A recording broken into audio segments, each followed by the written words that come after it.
UK's earlier expulsion of 2 British embassy staff, the UK Foreign Office summoned Russian Ambassador Andrei Kelin to convey this decision, citing an increasingly aggressive and coordinated campaign of harassment against British diplomats.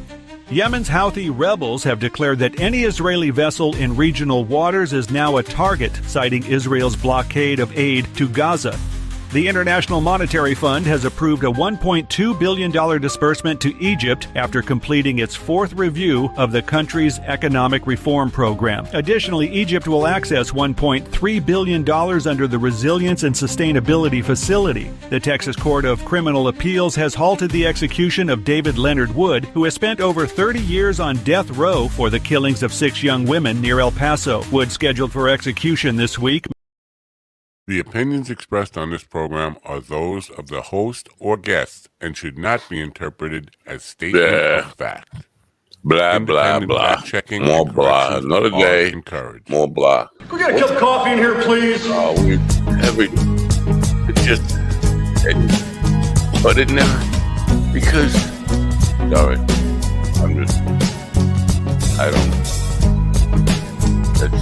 I can't.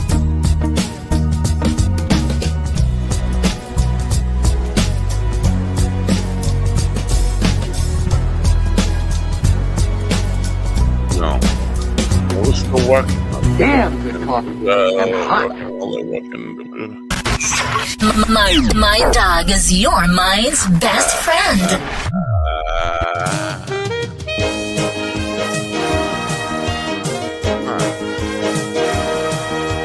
My dog is your mind's best friend. Wake up, America. You've got a dog that needs walking. That's right, sunshine. Just put on a big pot of strong coffee and get ready to type your little hate mail with your opinions about kumbaya and flat earth insanity. Stand-up comedy? You want stand-up comedy? Well, we've got sit-down comedy. It's time for Coffee with a Dog. You make me laugh. Watchers, and we talk about book. Oh, stand-up comedy, you want stand-up? No, you don't want stand-up comedy. If you want stand-up comedy, you could pay $20 at your law, $25 or whatever, $40, $90, whatever it is. You go to a local comedy. You don't want it. You lie.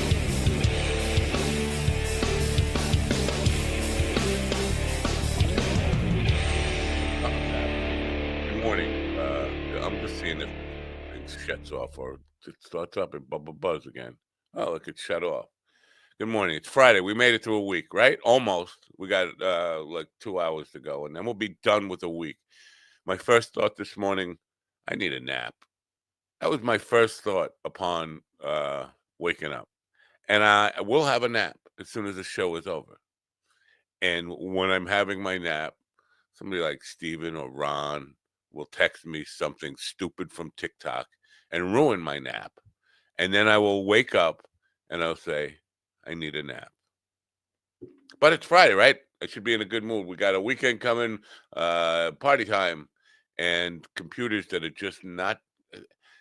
This computer here, this one, the one you can't see, not like you could see that one, but you can't see this one either.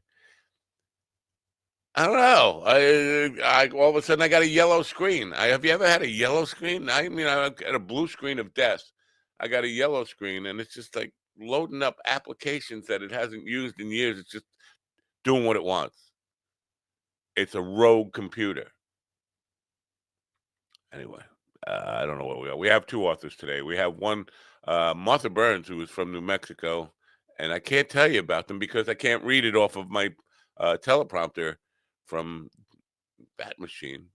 So I'm at a loss. I'm just going to say, hey, we got an author. In the second hour, we have Zenkraya Dubrock, who has been on my nighttime program, and she has this system she calls the internal guidance system, and I'm pretty sure I was reluctant to accept that I have an internal guidance system. Like figuring out what you want to do or the right thing to do in the right moment.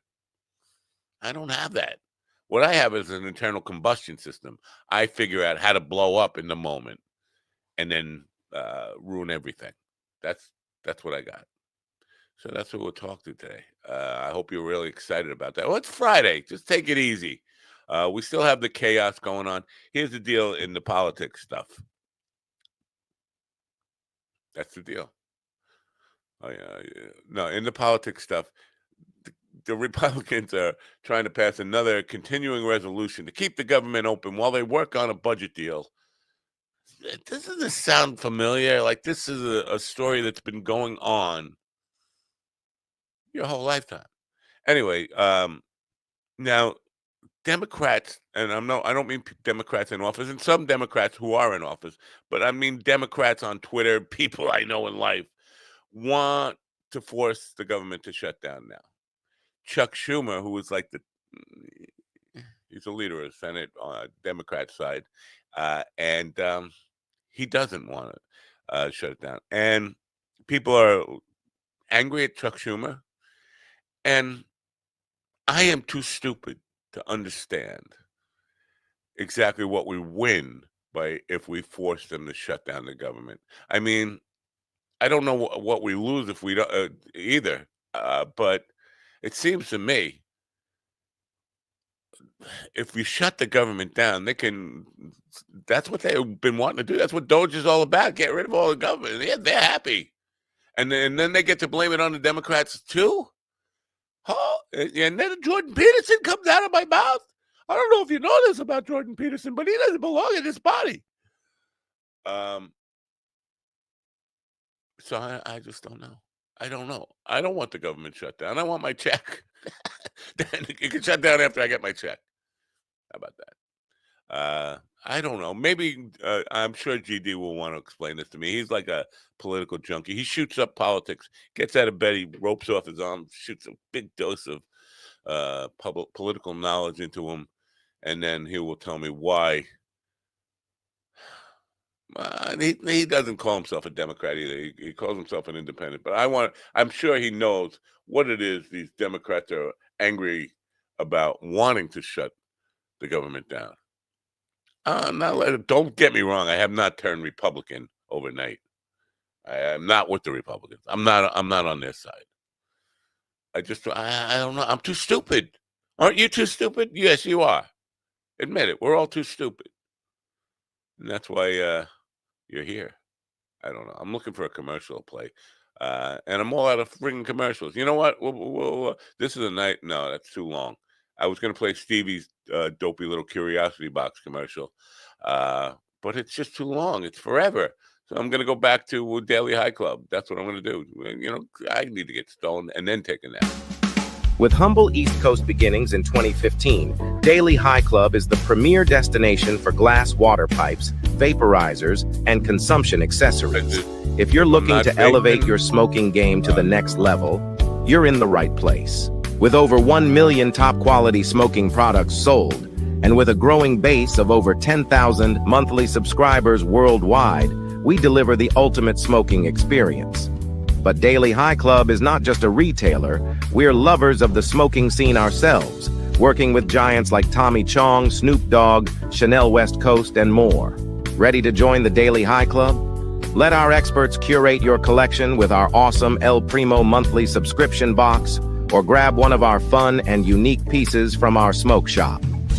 Click the link in the description below this video to get this party started now. No.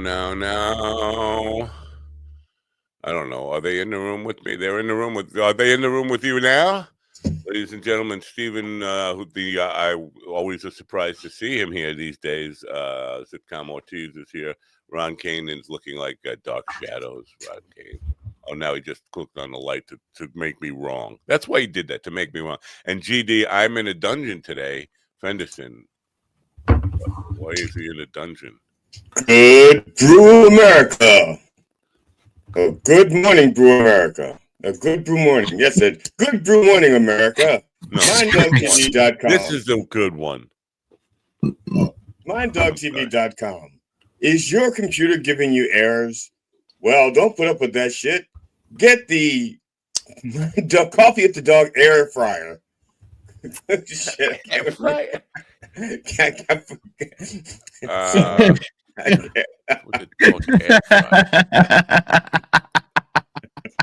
I'm sorry, I can't finish that. That's what she said. Oh.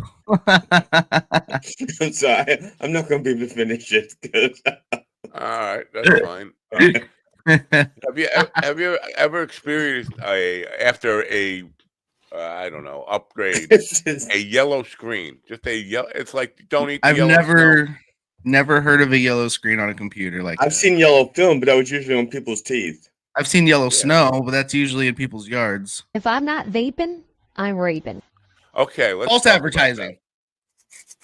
You know who Alina Habba is, right?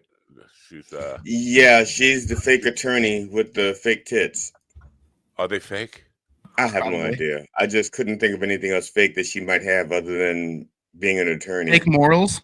Fake morals and fake ethics, yeah. Wait, do they matter if they're fake? Yeah, it does. Morals or the tits? Both, because one of them won't burn when you're cremated. I don't know. Actually, one of them won't disintegrate when you're buried. The other one, but it will burn or at least melt. It'll mess up your cremation machine. That's for certain. She would be fuckable if I didn't know she had swallowed gallons of Trump's jizz already. Oh, but you could say that about pumpkins and apple pie, and Rudy Giuliani. But no, I could not say Rudy Giuliani would be fuckable if he didn't do that. You could say it. I'm not saying it would be sincere, but you could say it. Oh, I could say Make your president empty into my mouth. Well, if we could just say it and it not be true, I could say it about anybody. I could say it about Chuck Schumer then, couldn't I? Probably. Well, yeah, you could. He looks like it with that picture out there. What am I looking for? Screensaver? And Matt, this is not a dungeon. This is the headless Earnsman from Sleepy Hollow. Oh. And why? What's the significance? Because I couldn't find something in my head that would work with the authors that we had. Wow. I mean, how do you find something to go with somebody who has earned a doctor's for letters? I got numbers. I got a doctor of numbers. Oh, well. A doctor of just symbols. See, I have a doctor of placeholders. I want to know what just zeros, all zeros, placeholders. Doctor of letters. But so Alina Habba, Trump's attorney there, she was on with Benny Johnson and Andrew Tate just about like 6 weeks ago or something. Okay, and Andrew Tate. You say, is Andrew Tate because I think there's a couple of them. The one I'm thinking of is like a British guy who's gay, but he's like a Republican. He's gay is there have been rumors that. Are you talking about the guy the sex trafficker? The sex trafficker, yeah. That Andrew, okay, yeah, okay, I got you. Yeah. And when she met him on Benny Johnson, she said, "Pleasure to meet you. I'm a big fan." Now, this is a guy. Him and his brother are on trial for rape and sex trafficking and all this stuff. And she's saying what a big fan she is.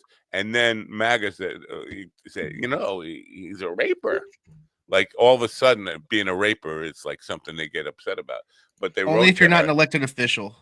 Yeah, that's right. It. You can't be an elected official and be a rapist. But so last night she came out with a video saying what they did is horrible, and then somebody said, "Well, didn't you say you were a big fan of it?" Oh, that's great manipulation. I'm a fan of their social media work, but like, wait a minute, it's straight out what you said. Pleasure to meet you. I'm a great fan. That's not manipulation. You were a big fan. You knew what he did then. Stop. Right. Stop trying to fucking, gaslight us. You were a big fan. You kissed his ass. The fact that he's a raper doesn't bother you because you work for a raper. Yeah, it would be like if I met Kevin Hart for the first time on a talk show, I would not say, "Great to meet you, Kevin Hart. I'm a fan." I would say, "Great to meet you, Kevin Hart. I really appreciate your business acumen." I wouldn't say I'm a fan of your work or I'm a fan of your comedy. Yeah, but right. I mean, the difference though is like Kevin Hart's spare time isn't done like keeping women in captivity and maybe. I mean, we didn't know that about Diddy till he got caught.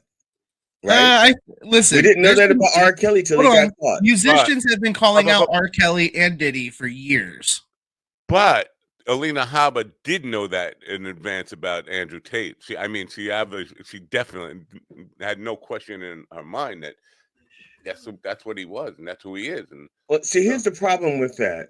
She may have known about his activity, but the way the Republicans rebrand everything, like when George Bush wanted to eliminate hunger, he stopped calling it hunger and he started calling it like, was it nutritionally challenged or something like that? So they stopped calling things by their common vernacular and they rebranded. So they can say, "Oh, I'm not for sex trafficking." How dare you come on here and use words like vernacular? I'm sorry. Don't you? Especially when my computer can't go look it up. Good nutrition. You got to have good vernacular so that your bowels will move, right? All right. That's the good bacteria, right? The vernacular. That's the good That's stuff. what's in good brew. Yeah. 1 billion vernacular cultures. Now, are you advertising Good Brew on the little GD so goddamn funny, whatever it's so GD funny thing? Are you advertising? Are you pushing it? Are you moving product? I don't know if I'm moving product. I know something's moving. I don't know if it's product. Well, that jar of Good Brew, he moves it every time he shows it, so that's moving. Well, something that on moving, and I'm talking about bowels. My wife has been. You don't go, no. You don't. Can we not talk about your wife's shit? Wife. Okay. No, my wife has been force feeding me. Oh, okay. Wait, force feeding you her bowels? Hold on. No, we're not there. Has she been mama birding you? We have a nice relationship, but not that. But she's been slipping spinach into my food for about a month now, every day. Like spinach and stuff it wouldn't go in. Like would you make spinach and eggs? Yeah. It's almost like an omelet. It's almost like an omelet. 100%. That ruins the eggs. In fact, I prefer raw spinach over lettuce on my sandwiches too. Have you? Yeah, I used to do that all the time until it didn't keep as long in my fridge. It doesn't keep long. You got to be. No wonder Steve's got the big biceps. He's fucking Popeye, right? I'm not fucking Popeye. But no, Matt, have you tried spinach funk? No, I'm not. I don't like spinach. I don't want spinach. I'm like a little kid. Don't make me eat spinach. Funk. Spinach funk? Oh, it's delicious. I didn't like cooked spinach. And then I had spinach funk, and then it made spinach palatable to me. I used to only eat raw spinach. Oh man, that reminds me. I had a dream about the most racist food I grew up on. Ortez. It was I had a dream. I think it's because my dad's died, but I had a dream when I was a little kid that I was sitting at the table with my dad, and my grandma came and said, "Here, I made you some N-word bread." Nigger bread? Yeah. Then say what your father said. Don't be, because you make your father sound civilized when you say he said N-word bread. It's like, if that's not what he said, say what he said, and then do your fingers like this, and then you can get away with saying nigger. Watch this. Look, monkey bread. See, see, monkey bread. See, nigger bread. You can do that. Just remember to do this in public. I'll be honest. I said monkey. I'll be honest. I said monkey, and I think I felt worse than if I would have said the N-word. No, see, but you didn't, because you didn't do this. You got to do this. N-word. Watch, Ron. Show him how to say it and do this. Go ahead. I almost don't feel like completing the thought that I had about the spinach thing. The little because I asked her the other day, please don't put spinach in the eggs today, and she said, "Well, do you feel better?" I was like, "Well, does your stomach? Are you pooping better?" And I said, "Yeah, actually, I am, but that could be because of the Good Brew, right?" Yeah, but also maybe not be a 4-year-old when your wife puts spinach in your food. I don't want it. Ew. No, that's definitely me. Speak American. I am that 4-year. I don't want spinach. Don't give me spinach. It tastes terrible. It's a weed. You like weed? If I want to go eat grass, I will go out on the front lawn and just eat grass. Anyway. But can you do that? But if you do that, because there's chicken poop in your grass, and cats and raccoons and turkeys and deer. A lot of chicken poop. Yeah, do you really want to try to eat that grass? You'll come up with you'll get bird flu. You're right again. I don't know. And you want a girl to I'm be not a big and spinach strong. guy. Yeah. You sound so weak when you say big and strong. Big and strong. I don't know. Is that true though? Because I mean, I Well- understand all the myths about spinach, about muscle and Popeye and Well, making is it- sure iron, but it doesn't make you poop. Well, isn't it high in fiber, high in different vitamins, and It's high in terrible taste.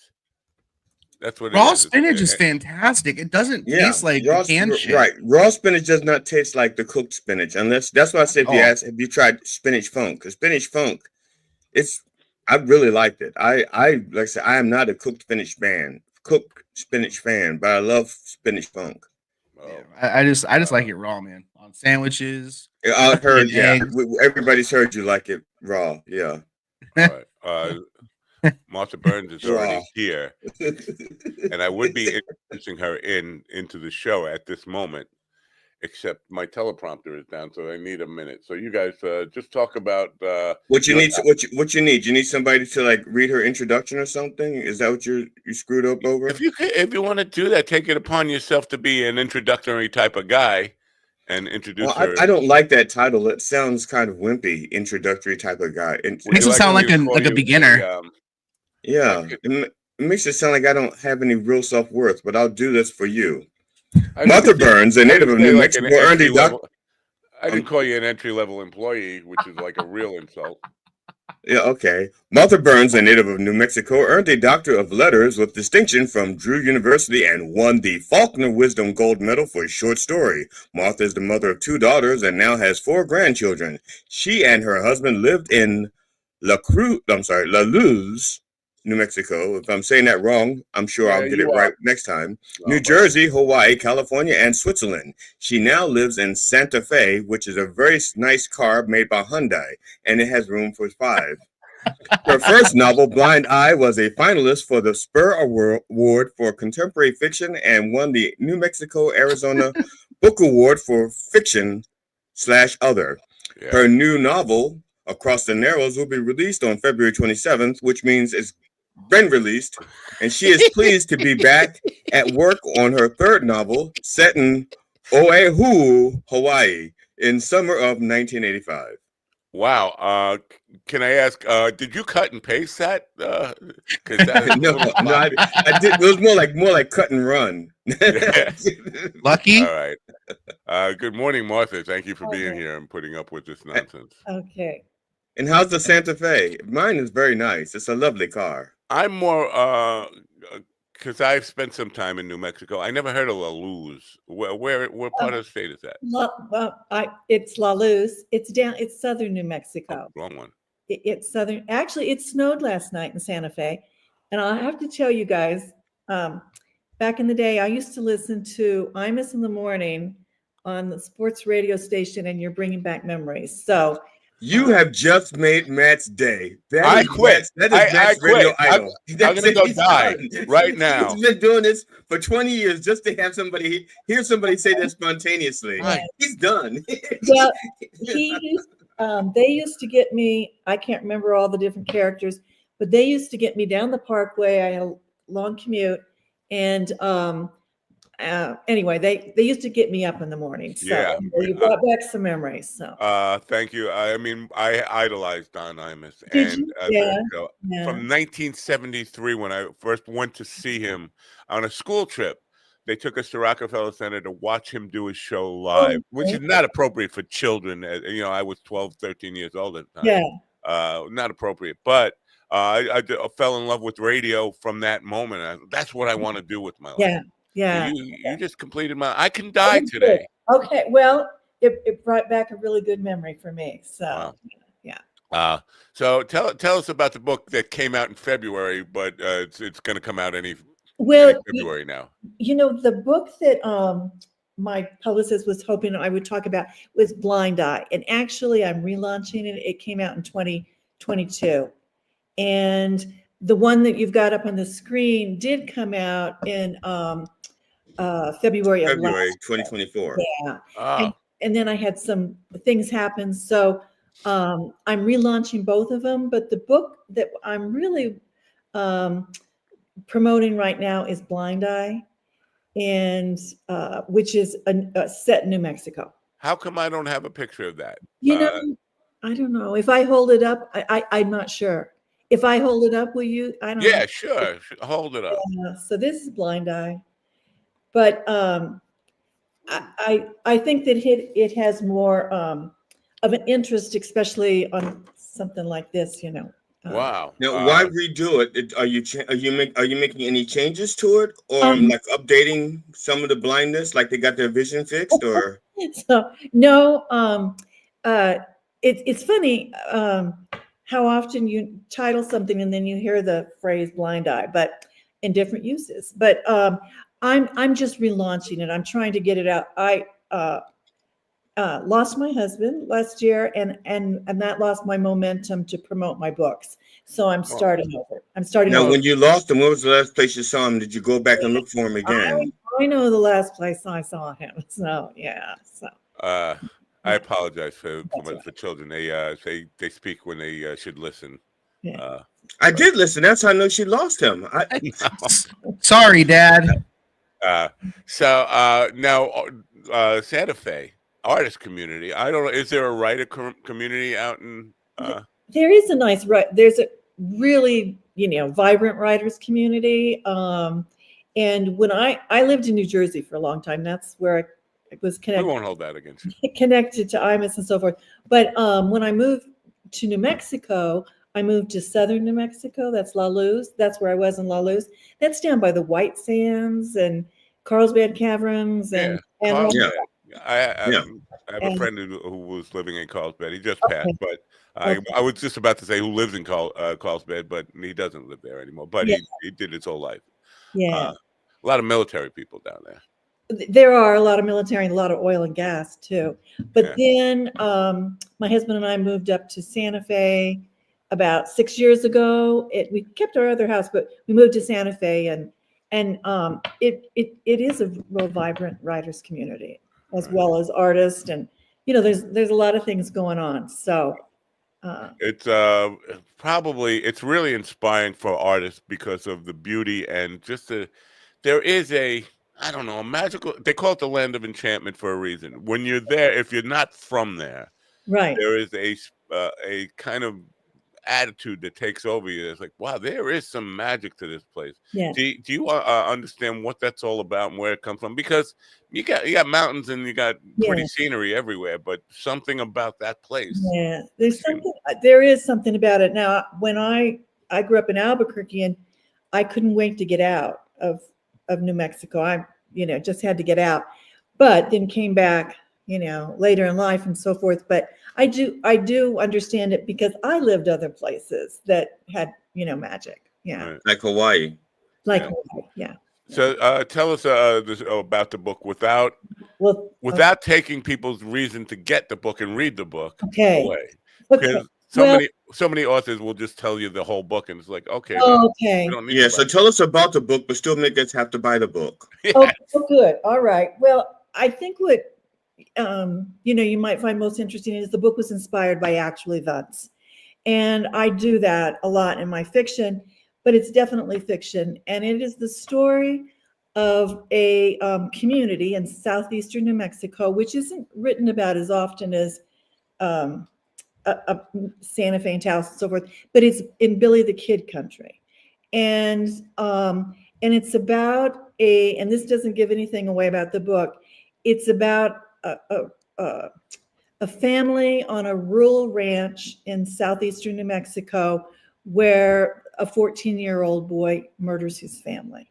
So it's not a comedy, and it could be a comedy. Depends on how we did it. Dark comedy. It would be a very dark comedy. Yeah, it's a dark comedy, but what I really did with it is it's not about the murder, because that in opening pages, but it's about the community. It's about the ranching community. Now, what I was really trying to do was write a Western, and so I was trying to capture. You talked about the land of enchantment, the mystique about New Mexico, but there's also a Western mystique And so I was trying to capture that.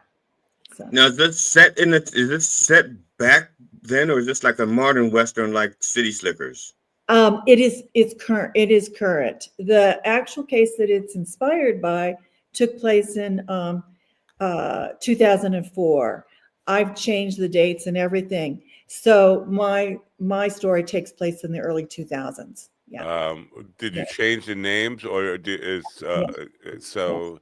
Because this is a newsworthy story. So somebody who lives in the area, would they be able to say, "Oh, this is about that case"? And that's a really good question. Yes, the answer is absolutely yes. And if you bought the book and you're living in New Jersey, and you just read the back of the book, the cover, it's whatever, and even if you read some, promotional material or an article about it, you wouldn't know it was inspired by actual events. And even if you knew it was inspired by actual events, you wouldn't know it. Probably wouldn't know it. But if you lived in New Mexico then, you might know it. And then because the case, the actual case keeps, when another, it's not a one-off. These things happen, sadly. And but so when these things happen again, that case comes up. But the actual case was, and at first, people would ask me, "Do you mind talking about it?" I don't mind talking about it. But the case was called the Cody Posey case, and it was all over the national news.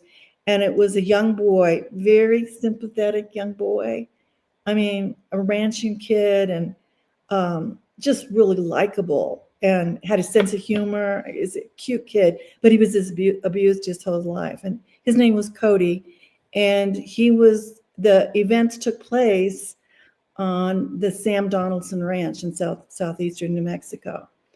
And Sam Donaldson, he owned a 40,000 acre ranch, and the family that was murdered, it was the foreman of the ranch. So wow, that's it was a story that I thought was really compelling to write. But like I said, I did write about the story is really about the community, and the community that knew this kid as he was growing up and turned a blind eye.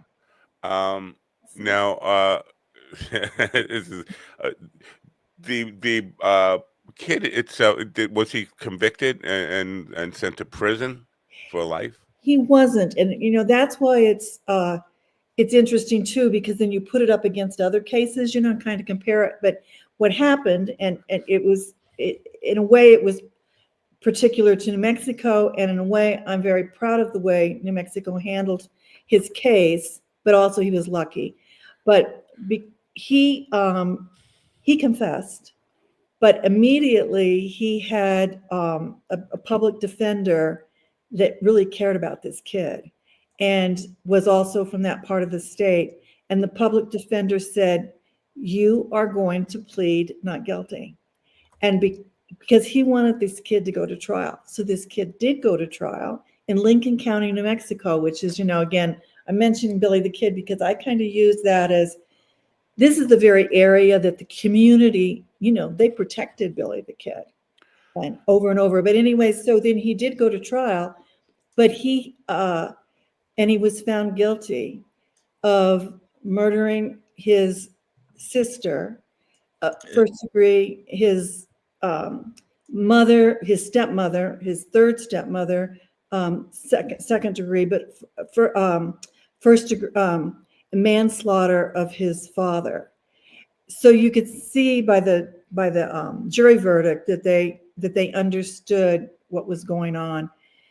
But then it goes to the judge to determine sentencing. And after a week long of testimony, and like 36 people from the community testified on his behalf, the judge sentenced him to in New Mexico, which is called CYFD, Child Protection Services, and he was released at age 21. He was, yike. Yeah. He well, was, I have mixed feelings about that, and I'm sure there's lots of mixed emotions within this story and the book. But while you have to have sympathy, and this is like the Menendez brothers, they were abused and they had lots of stuff, but they still, the dangerous people on some level. it's not easy to kill a human being. It's not. Yeah, sometimes the school of thought is that if they killed them, let's say because of abuse, they're not going to kill again because it's not like they killed on a rampage. Those people, there's no connection. There's like a cause and effect. And so if nobody else abuses him, he probably won't kill anybody else. But it's kind of like rolling the dice, right? You don't know. Well, yeah, but then again, he has to. But at that point, once you're 21, you get a label that says "Do not abuse me, because I will kill you." Yeah. And then they know not to abuse them. It's like the pack on the side of cigarettes. Well, nobody pays attention to that. Well, then they're going to get killed. Surgeon General warning about abuse. Yeah, Surgeon General. That's right. Before we go any further, I have to say I love you. Thank you. Because you've already said the Don Imus thing, which you're talking I'm just gonna repeat that over and over again. But Billy the Kid, here's the thing. I grew up idolizing Don Imus, but also idolizing Billy the Kid. I ran away from home on Long Island, New York, where Billy the Kid was really from Manhattan. Yes. And at the same age he did. Like I left here at 13. He left at 13. I went out to New Mexico because of that that lore, and I spent my whole life studying everything about Billy the Kid. I've been to the jail in New Mexico, in Lincoln County, and all that kind of stuff. So this story it just resonates with me. As soon as you said down there in Billy the Kid country, I appreciate that. So I'm just curious. Well, why Mind Dog? Why not Napo the Kid? I'm sorry, I didn't. No, I'm asking Matt. Why Mind Dog? Why not Napo the Kid? I mean, I didn't give myself this name. Somebody else gave me this name. But you didn't have to accept it. You could change it. It's a name. I mean, people call me handsome. I don't always own up to it. No, I see that. I could see that. I feel so bad that GD gets lied to on a regular basis. Poor guy. Yeah. So back to the book, Martha. Just kidding, Pumpkin. The significance of Blind Eye, Justice Turned a Blind Eye. What's the significance of the time? And again, if it's going to give away like the ending or anything significant, you have to buy the book. I don't think it really gives. It's hard to give anything away. It's this is real writerly or something like that. But I think the book gives an experience, and it gives the experience of living this child's life, but more importantly, living with the community. So, one of the things I'm real proud about, about the book is that, there's this reviewing service that you're probably familiar with, Kirkus Reviews.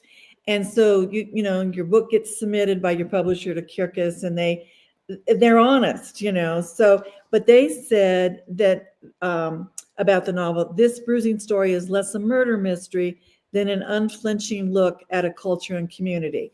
And I was looking at the community. I was really looking at the community and the Western culture, that ranching culture. You guys are all guys. This. I'm not being raised in that kind of a tough,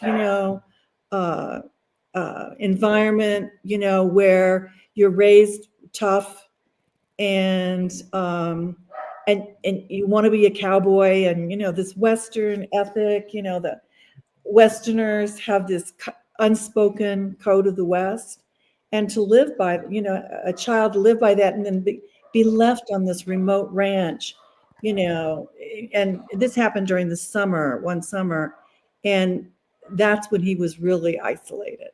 So, but I think it's an experience, and it's not, it's not a whodunit, because we know. Yeah, right from the start, right? It's why done it. Yeah. I'm curious. I just wanted you to. What is Doctors of Letters? That's been bugging me. And so I want to know. It was in Drew University in New Jersey, Madison, New Jersey, and that's just a program where it's this similar to a PhD. So you earn a doctorate, but you study a whole bunch of stuff. Whereas a PhD, you narrow down and you study a fruit fly finally, a certain kind of fruit fly. With a Doctor of Letters, you just have this broad area of study. So it's like an alphabet soup instead of just saying Doctor of Philosophy. It's just like a Doctor of 26 letters. All these stuff. It's just, I went to school for, took 10 years to earn my doctorate because I liked it. I loved it. But I took literature. I took obviously lots of literature courses, but architecture and film writing, and just a whole bunch of different things. Wow. Well, it seems like there's an opportunity for screenwriting within this thing, but because when you start to tell a tale, it sounds like one of these not unsolved mysteries or a cold case file. Oh, not even that, because it's not a cold case. It's just like one of these television dramas about a case that is fascinating from the outside looking in. So the question I have there is, why fictionalize it? The story itself is so compelling. Why did you feel the need to make it a novel and fictionalize? Well, when I first wrote it, I didn't fictionalize it, and I wrote it kind of like a narrative nonfiction, kind of like In Cold Blood. But I'm not a journalist, and I didn't want to.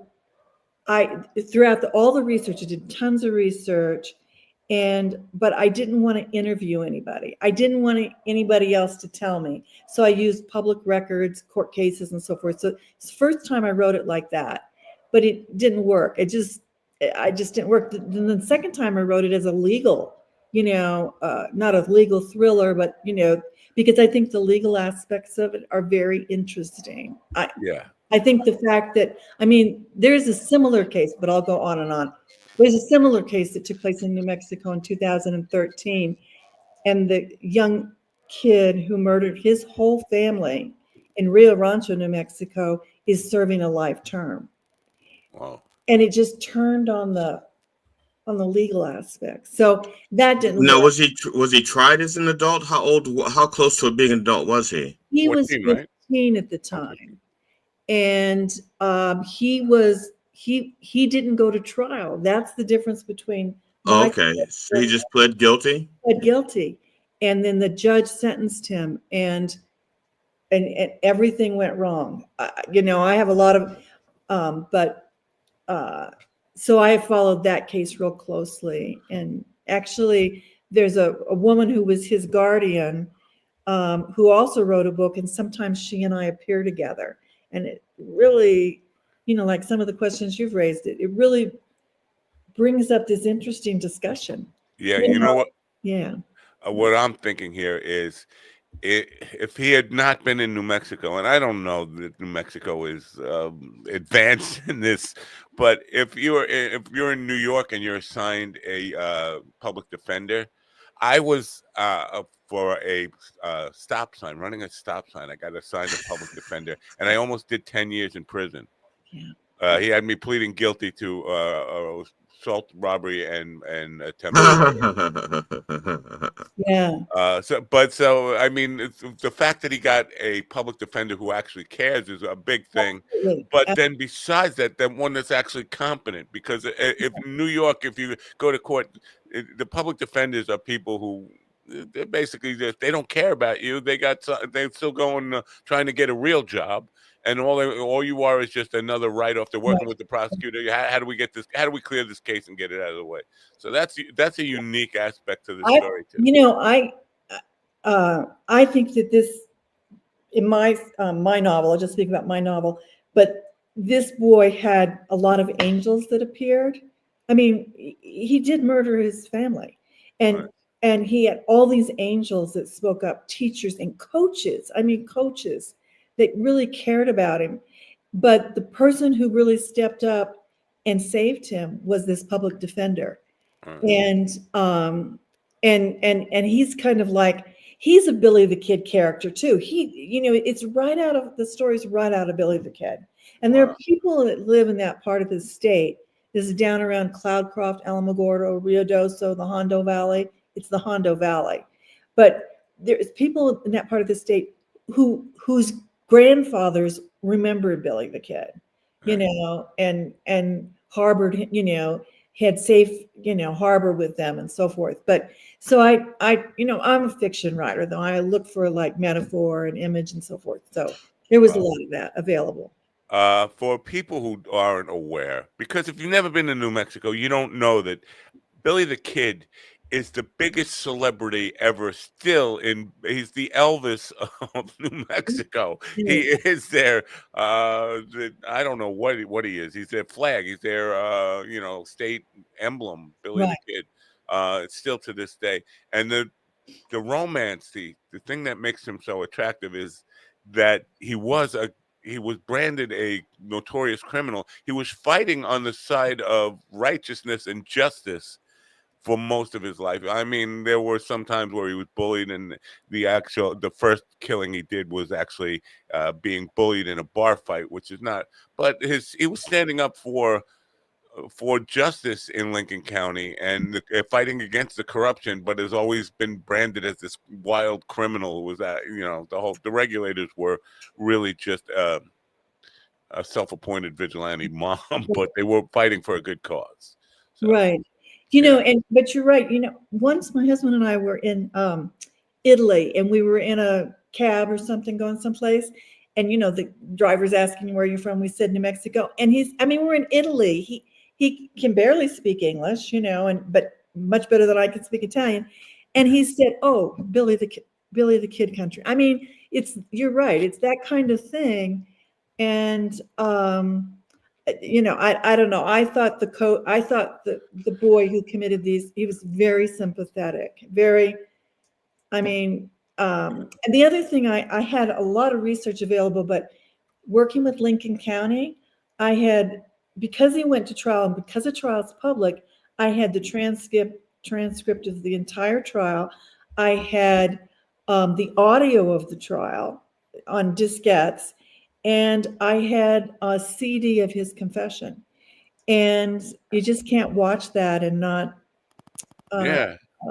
You just can't watch it. I want to see it. I'm compelled now. I'm definitely going to get the book, and I hope other people will get the book. Well, thank you for this opportunity. MarthaBurnsWriter.com. I want people to go there and get both books because we were promoting thought we were promoting the other book, but my second book is set in part in Long Island, New York, so in the 1930s. So maybe I want to ask you this because when I was a young man, I had a job as a mastering engineer, which meant I was listening to music all night long. It was a night job, but I would go to the library and get books, and a lot of it, I got caught up in true crime stuff, but it had a very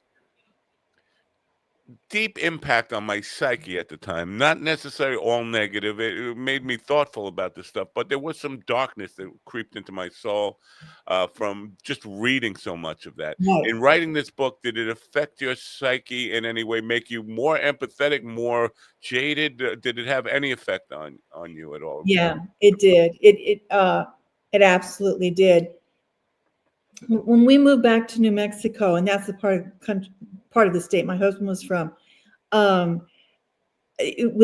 people were talking about it, and so it was like in the air. He went to trial in 2006, and we moved there in 2000. We moved back to New Mexico 2007, and you'd go places because we lived in a rural area, and you'd go places and they'd start talking about him.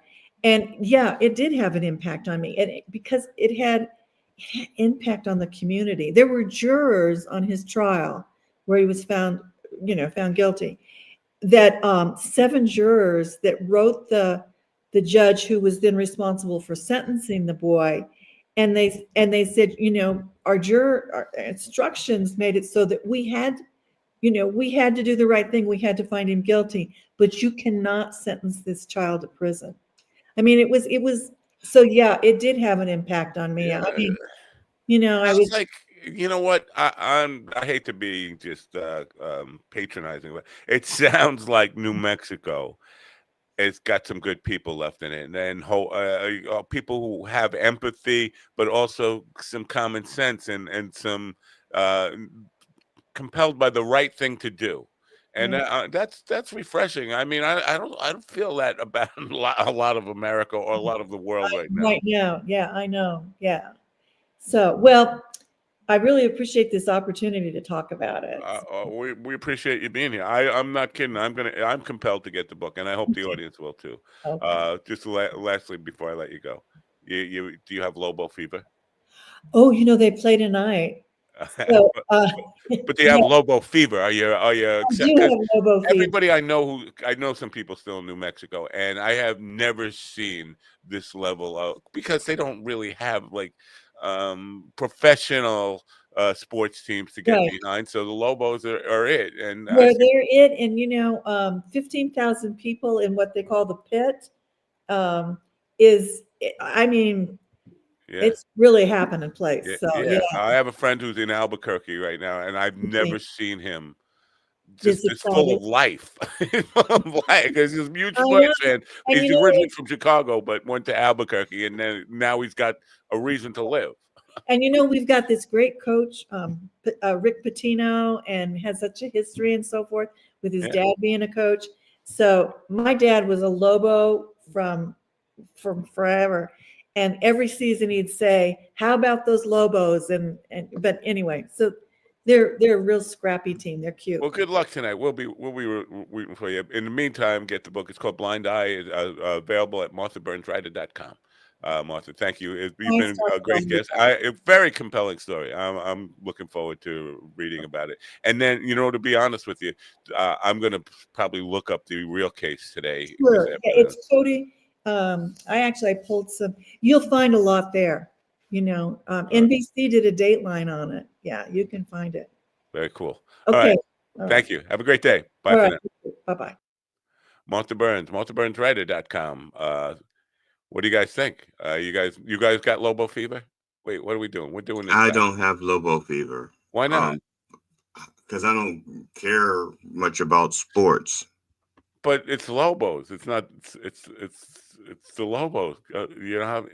Steven, you got Lobo fever, don't you? You look like you have a little something going on. No. Vagina. I got it. There we go. What? What was that? So you got. I don't. You got. See, now you should have asked her something about Roswell, since you're Mr. Beyond Classified, who can't. I got a bone to pick with you. You never downloaded that tutorial I made. Yeah, I have it right here on my phone. No, you don't. Yeah, I do. We transfer would report to me when it gets downloaded. Here, I'll pull it up right now and show it to you. Pull it up. Pull it up. All right. Now you sound like somebody who just he's downloading it now. Oh, shit, I got it. No, I'm not downloading it now. It's right here. All right. Is my voice isn't on there, right? It looks like a phone. No. Yeah. Oh, it's all see-through. Okay, you got it. Yeah. Fine. I got it. Why didn't we? Now I have a bone to pick with WeTransfer for not reporting. Yeah. No. When you sent it to me, I didn't download it right away, but probably 6 hours later, I downloaded it. Okay, so there's no bucket for Monday night for Beyond Classified. No, I'm gonna take care of that after we're done today. You're scared. You were scared. You didn't try. I can't do it. I don't know if you know this about me, but I've been competent. I haven't tried it, but I don't think it shouldn't be that hard. All right, who's your guest this Monday coming up? This Monday you don't even know. Is I'll make you a deal. I'll tell you. I'll tell you who my guest is on Monday for Beyond Classified without looking. If you'll look at your guest for Monday and see if you can tell me without looking. I have Rudy Giuliani. Wrong. It's not even a dude. Well, I have Rudy Giuliani's ex-girlfriend. Sarah Seltzer. Huh? No, you have Sarah Seltzer on. I don't know who that and is. I have John Myler on. Are you sure that's who I have on the program? Because my Google Calendar has been taken over by these paint people who just keep putting people on my calendar. Yep, Sarah Seltzer with Matt Napo. Really? I don't know. That name doesn't ring a bell. Sarah Seltzer. No, that's a drink I'm going to be having. Sarah Seltzer. She's on in the second hour. Okay. And that's a podcastathon day. Yes, I was going to ask you about that, Matt. It's like, gee, is there something special about next week? And is there like money being put into a bucket for it? Are you going to wear green? No, I'm not going to wear green, but I will have Eyes up, an urn. down. A green urn? Not a Grecian urn. What is a green urn? about $1.35 an hour. All right, that wasn't funny. Fine. But it doesn't include tips. It's not my joke. I got it from laughing. So there. All right. That explains the low wages. Low wages. What Which wages? is right next to lost wages in Vegas. There is a. I don't know if you know this about New Mexico, but there's a Las Vegas, New Mexico, where I almost went there thinking there was gambling there when I was a kid. I didn't know this about me, but there is a song by Steely Dan. I think it's called "Lost Wages." Lost Wages. I think no, it's not called. I think it's the Fez, right? But that's go to Lost Wages. Go to Lost Wages is the thing they keep saying in it. That's probably why I can't find it, because I keep looking. I like that song, and I keep looking for Lost Wages. Pretty sure it's the Fez. You're never going to do it without the Fez on, and I'm still not sure. I think the Fez was a hat. I don't know. You're never going to do it without the Fez on. What does that mean, Steven? The Fez is the thing that the Shriners wear on their head. Really? You're never going to do it without the thing the Shriners wear on their head? It's a red hat with a tassel. That's so weird. I mean, I do it without the thing that the Shriners wear on their head. Yeah, I was right. Yeah. I think I think that song was called Las Vegas, and then when they sing it, they say Lost Wages. I think. No! I tell you. I just tried to pull it up, and it corrected me. Google corrected me, and it says Las Vegas. Did you spell it LAS wages or lost wages? That could be it. I spelled it LAS wages. You know what? Maybe the Fez is a whole different song, because I don't see anything about lost wages in the Fez, in the lyrics. I'm wrong. I hate being wrong. Never going to do it without the Fez on. That part is right. All right, the song is called Lost. The song is called Las Vegas, and the lyrics go: "You go to Lost Wages, Lost Wages. You go to Lost Wages, Lost Wages." Wow! They say that like 5 times. Are you guys big gamblers? Have you been to Vegas and gambled away? Gamble. I've only been to a casino twice. But when I was at Vegas, I wasn't old enough to gamble. I was only 17. So the only thing I could do legally in Vegas was get a sex worker. Ooh, I've only been to 2 casinos, and they've been in Indiana. So I took my wife to Vegas for the first. She had never been to Vegas. My wife, remember now, my wife is a born again Christian, and gambling is a sin. And so I took her to Vegas, Sin City, which is the place you should always take a born again Christian. For a hair show in 2009, a hair show. When I say a hair show, boy, a hair show. Now, how long has she been a born again Christian? Before you met? 35 years. Before you met? Yeah. So why is it born again? Why isn't she just a Christian now? I mean, at one point, when do you stop being born again and just become a Christian? Yeah. No, she doesn't really talk about it in any kind of terms. She just says she's a Christian. I say born again. Because there are, if you're from Long Island, you could be Presbyterian and still call yourself a Christian. The reason you say born again is to mean non-denominational. You're not part of the Baptist. You're not part of the Lutherans or the Presbyterians. Well, born again used to be almost synonymous with charismatic. A little bit of that's basically, it is still synonymous with that. Okay, that's why I asked, because usually when they say they're born again, that means they've somehow they were imbued with some kind of one of the gifts of the Spirit. Yeah, she loves that kind of jump out of your chair, Holy Ghost moment. Yeah. So what are so the hair show in Vegas. Hair shows are like big award shows, like Oscars. It's like the Tonys for follicles. Something. They put on like a Academy Awards for hairdressers. It's insane. But so I'm there as part of we're streaming this to the world of hairdressers. I think they called it a Follicle Fashion Award, but go ahead. I'm sorry. They call it NAHA, North American Hairdresser Awards. Anyway, so we're there, and I start gambling a little bit, and she's not a gambling person, but then she finds a Wheel of Fortune slot game, and I can't get her away from this. Yeah, because that's not gambling, that's TV. Well, she was up $16,000. Shit. And I'm trying to drag. It's time to cash out. You're not going to keep winning. Oh, it's so easy. I'm just going to keep. She's thinking she's going to leave there like a millionaire or something. And I can't physically pull her away from. And the security guards are getting angry that I'm trying to pull her away from the machine. You have to go to bed. It's 4:00 in the morning. Get away from. Now she's gone from being gambling is a sin to. Like what was that? I was yeah, and I was also thinking like, what was it? Lost in America with Bottom line is she walked away down $600. So that's how they get you. They get you to be up, and then down, you lose. Now, have you ever been able to use that in any argument to win with your wife? That moment where you actually have concrete. I can't apply it. I need your advice. How do I bring that up? Like, oh yeah, you lost. No, you have to think like a woman. See, you can't just say, where does this logically fit into the thing. You have to say like, oh, I'm talking about cars. We're arguing about the car, so I'm going to bring up the woman that touched you on the butt.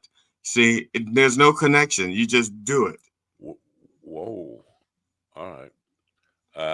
Let's hear some news, and then we'll come back and I'll get your internal guidance systems ready. All right? Are you ready?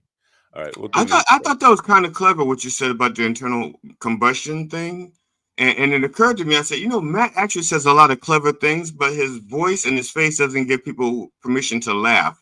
So it just goes by, and it's like, that was actually clever. No. And if he were actually a comedian, I would have laughed. But he's such a curmudgeonly old man. I just have to say that was clever. It wasn't even clever. It was just curmudgeonly, and that can pass for clever sometimes. Was there a guest here this past hour? Yeah, it was Martha Wayne. It was Martha Wayne. Oh, Bruce Wayne's mom. I thought it was Martha Stewart. Well, no, she wasn't hot enough to be Martha Stewart. Kent. It could have been Martha Kent. Or Martha Washington. I think once you started talking true crime and anything, I completely checked out. Ryan, what the hell are you talking about? I just hate true crime shit. Oh, you hate true crime? Yeah. Oh, you should have been a lawyer.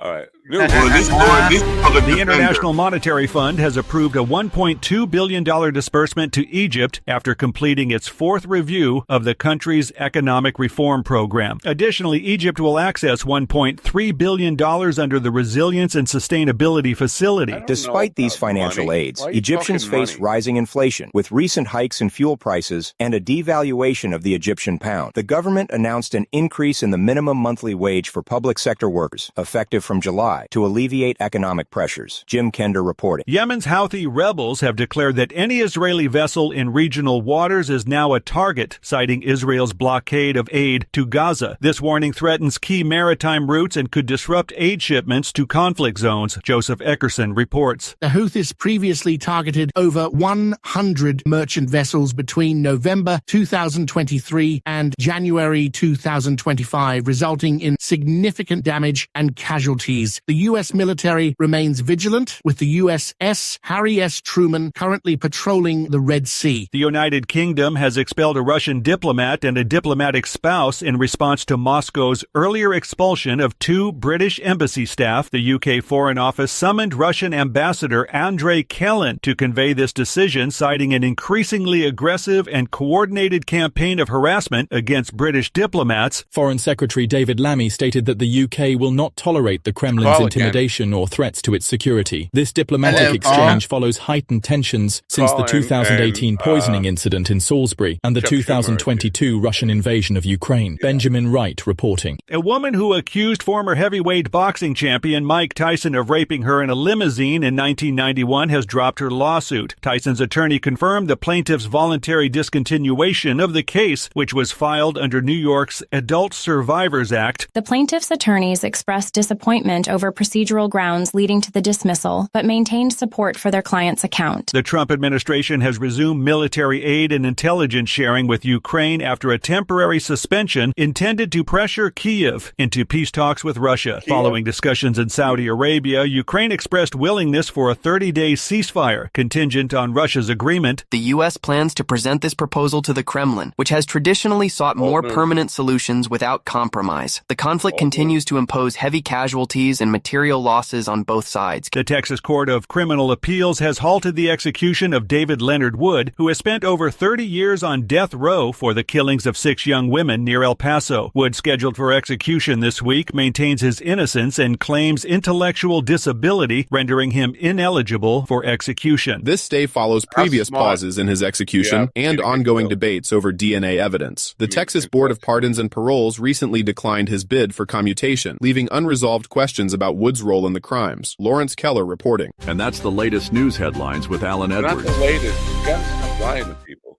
Ron, you're our death penalty advocate.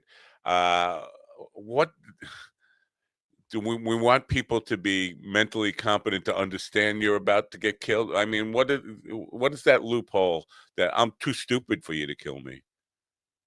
I don't know. Maybe you could get away with maybe with one person, but when you got multiple bodies, it's like, I don't know about that. No, I understand. The 6 was definitely probably a mitigating factor in him getting the death sentence. But why that law that you have to be mentally competent to be killed?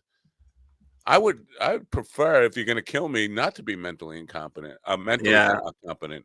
I mean, well, it's probably one of those things where they don't want to put down somebody with like Down syndrome. He still has the opportunity, the potential to kill more people. I mean, exactly. That's the way I see it. Is like, well, I mean, I get it, but at the same time, it's like, well, then maybe he doesn't work in society at all. Why are we going to pay to keep him alive? Right, exactly. Well, if you're going to have the death penalty at all, what difference does it make if they're nuts or stupid or any of these above? It's a very weird place to go. I think that may just stem back from just like the olden days when they would just put anybody down. And so it was easy to blame somebody with mental problems. So like, it's definitely that guy over there that's got cross eyes and shit like that. It's that guy talking to himself. He murders people. South Carolina last week had a firing squad execution. That's I would like to see. Did they offer the guy a last cigarette, or I don't know. Well, I think the last I read, they were like the FBI said there was like there was about 1,100 active serial killers. They were thinking. Wow. And those are the ones they know about. Yeah, and most of them they all are born out of the Southwest and things like that, truck stops and things like that.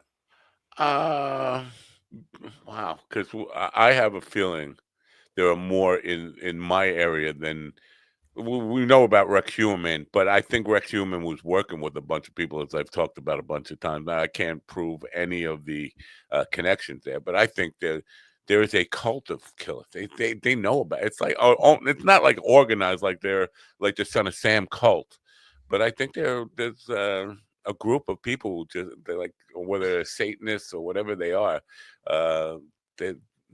they know about each other and they kind of cover each other's tracks and all that stuff. So there's a lot of them here too.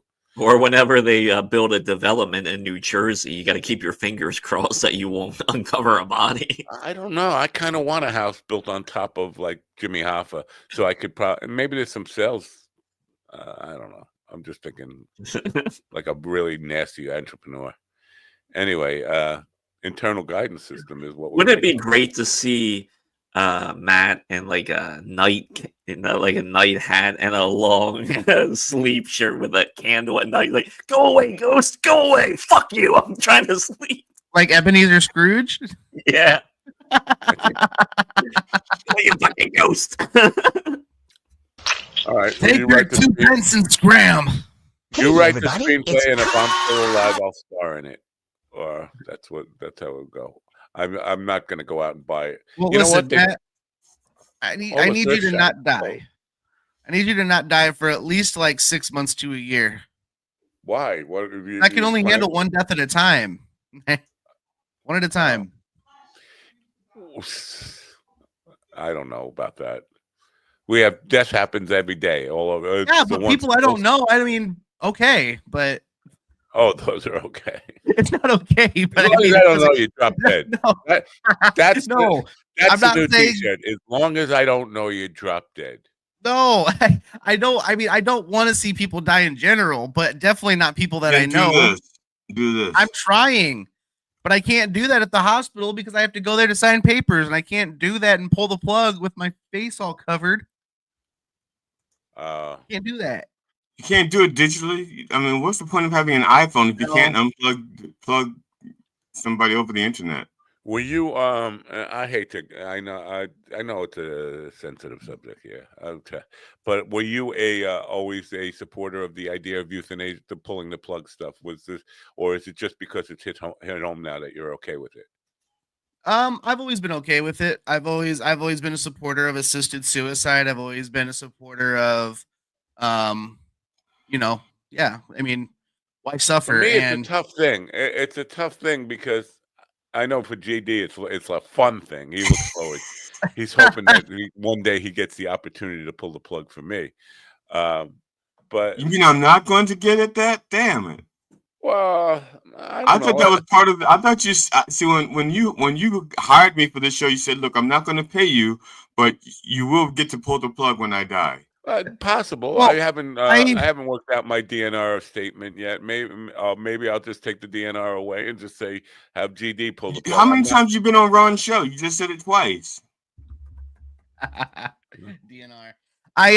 No, you like pulling the plug and all that was always kind of a, I don't know. And I've always it's always been a thing in my head, but now that it's a thing that I might have to do, it's a little different. But I mean, it's one of those things where piece of cake.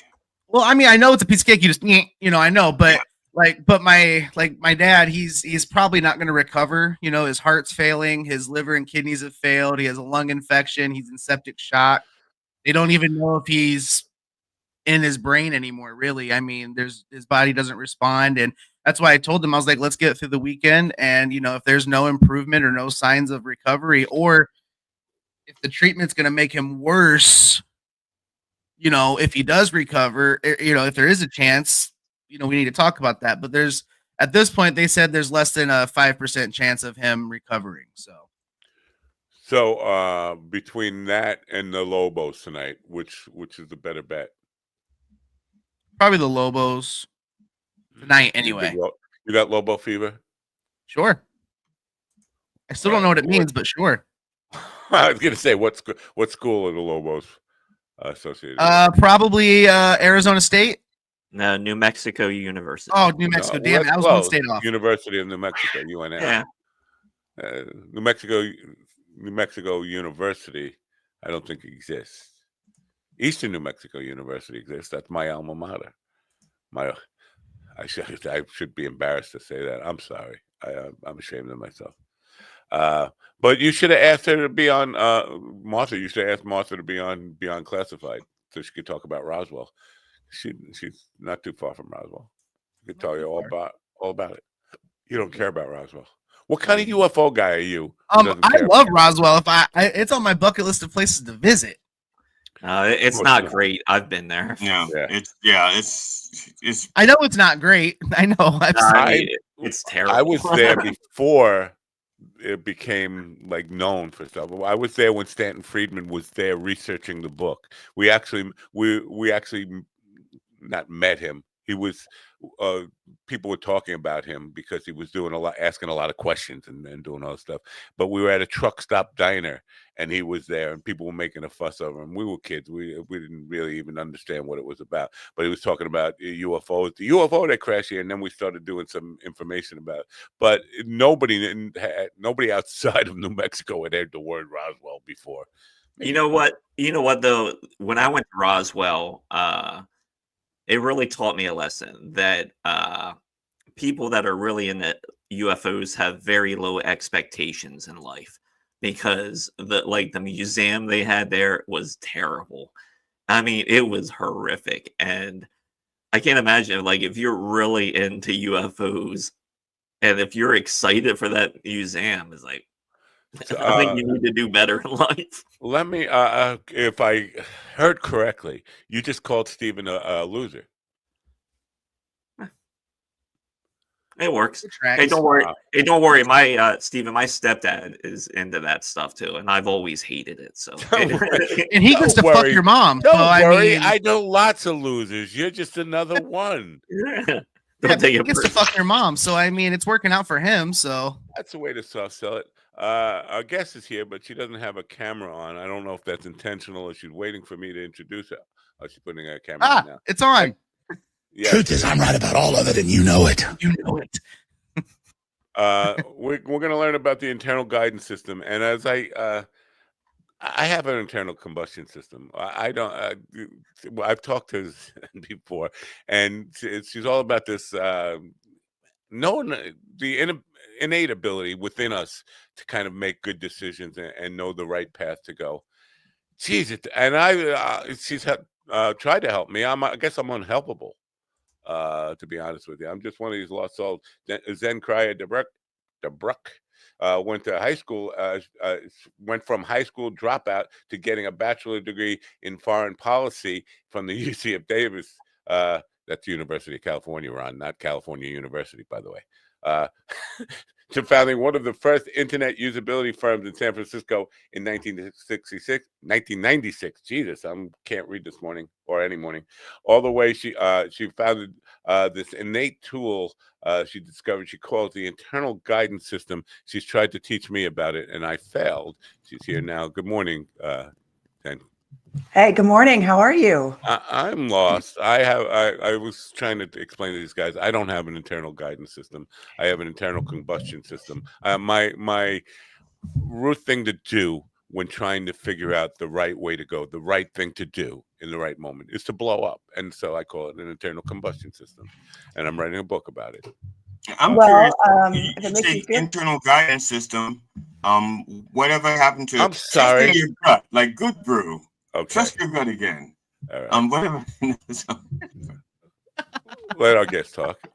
What do you have for me? I know we've spoke before, and you were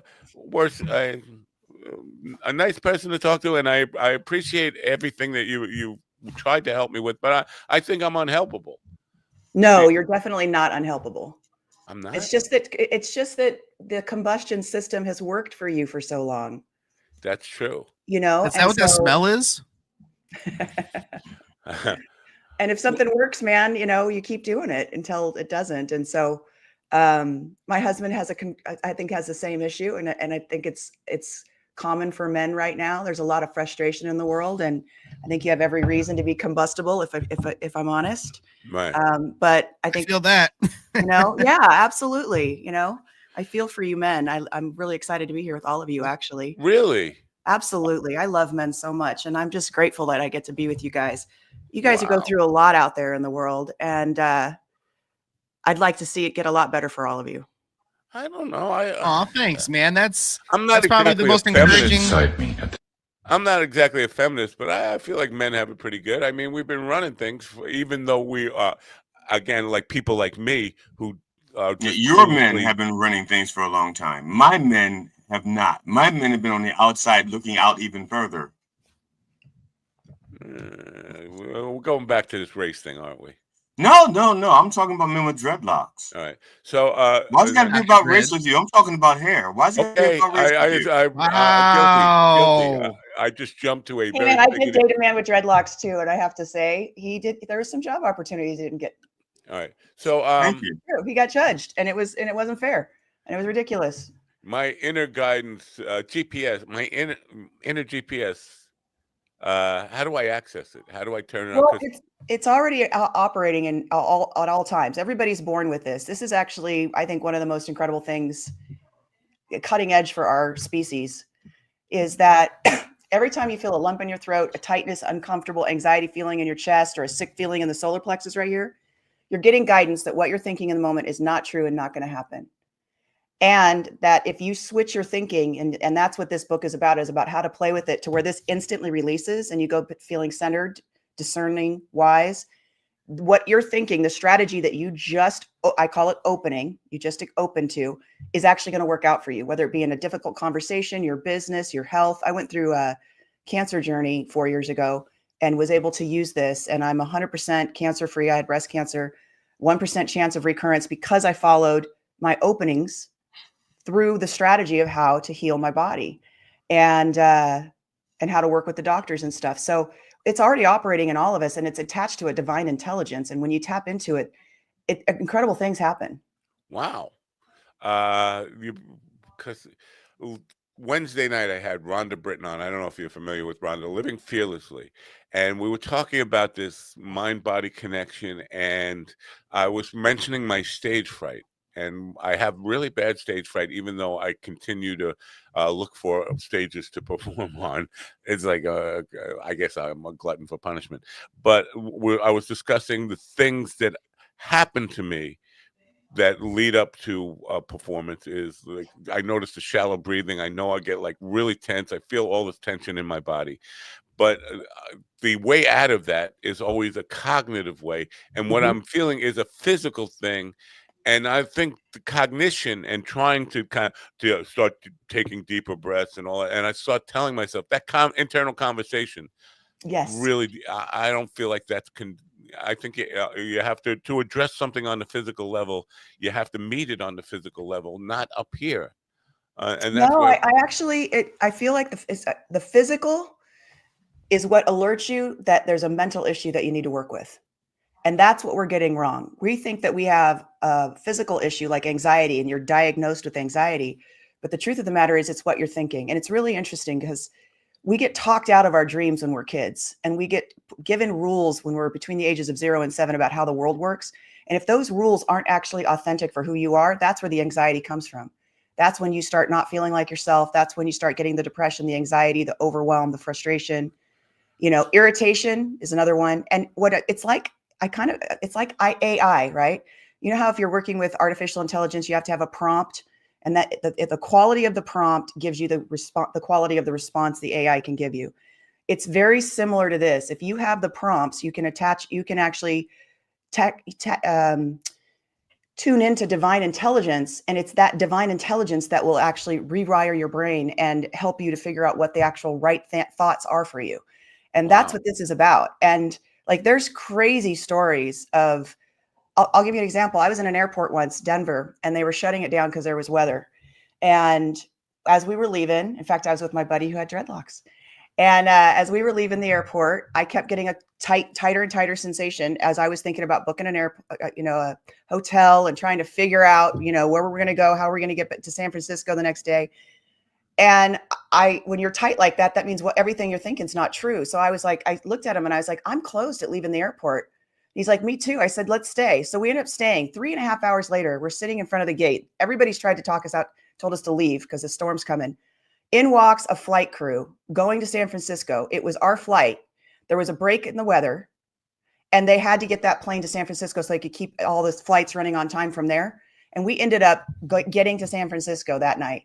The only 2 passengers on that plane, which is pretty creepy, by the way. Wow, yeah. Weird to be the only 2 people on a plane with a flight crew. It's kind of, it's definitely a surreal I would think experience. that would be fun. I could understand the creepiness of it, but then again, there's some kind of, wow, we have this whole plane to ourselves. I could just run around. Hey, you know what? I had a similar experience. Kind of.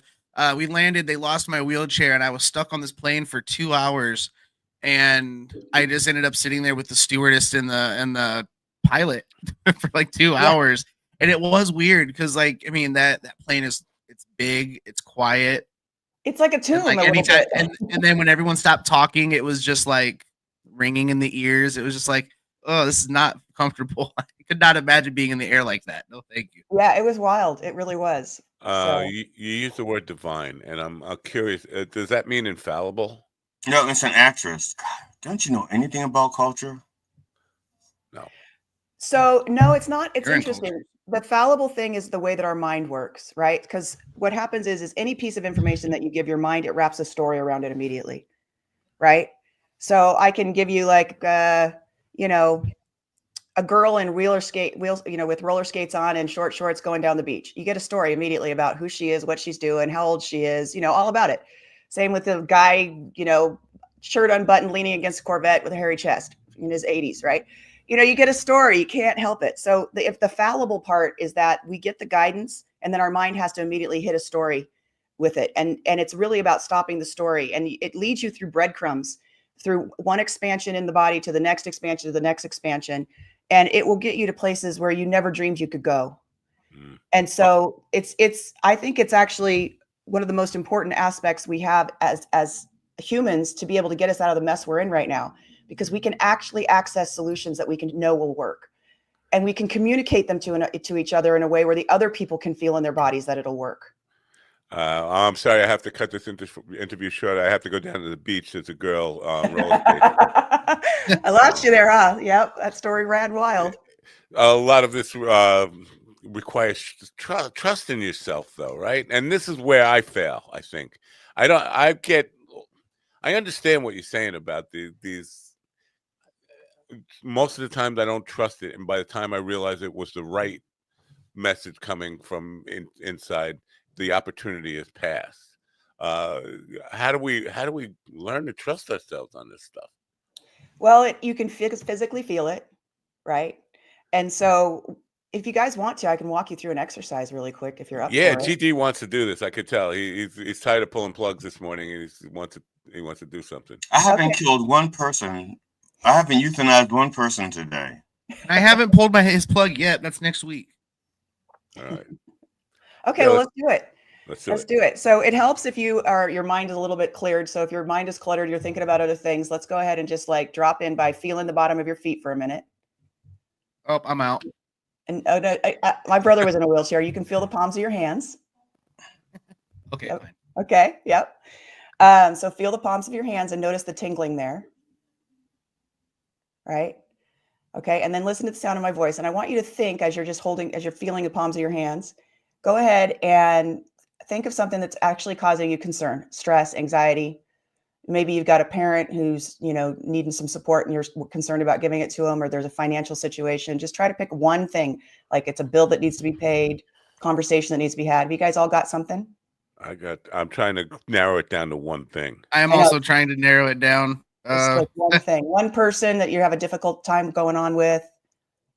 And can you start feeling, are you already feeling feel the center of your body, noticing the stress, the anxiety that's kind of coming up from thinking that? Yeah, I feel like I got to poop now. Okay, good. There you go. All right. And so now I want you just do me a favor, hold the thought. What I'm thinking is not true and not going to happen. And notice the difference in the sensation. What I'm thinking is not true and not going to happen.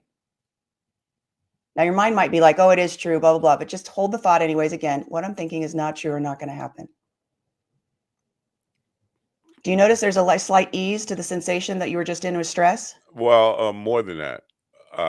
If I can get myself to believe that, it turns something that is dreadful and humiliating and the worst experience into my life into a fun, exciting, I can't wait to do it. Yeah, you can feel the difference. And there's a physical sensation difference, right? Yeah. The reason why I just pushed you through that is because you can do that at will once you have the training. You can go from whatever, it doesn't matter if it's the most difficult situation. And what it is it's a fear-based situation. And we train people to be in high performance situations like emergency room doctors, police officers, military people, right? And under pressure and under fear in their training, they can act incredibly bravely and also intelligently. Well, it's the same thing. Our bodies are under stress. And in our stress, we have a fight, flight, fear, or fawn experience, but there's also flow.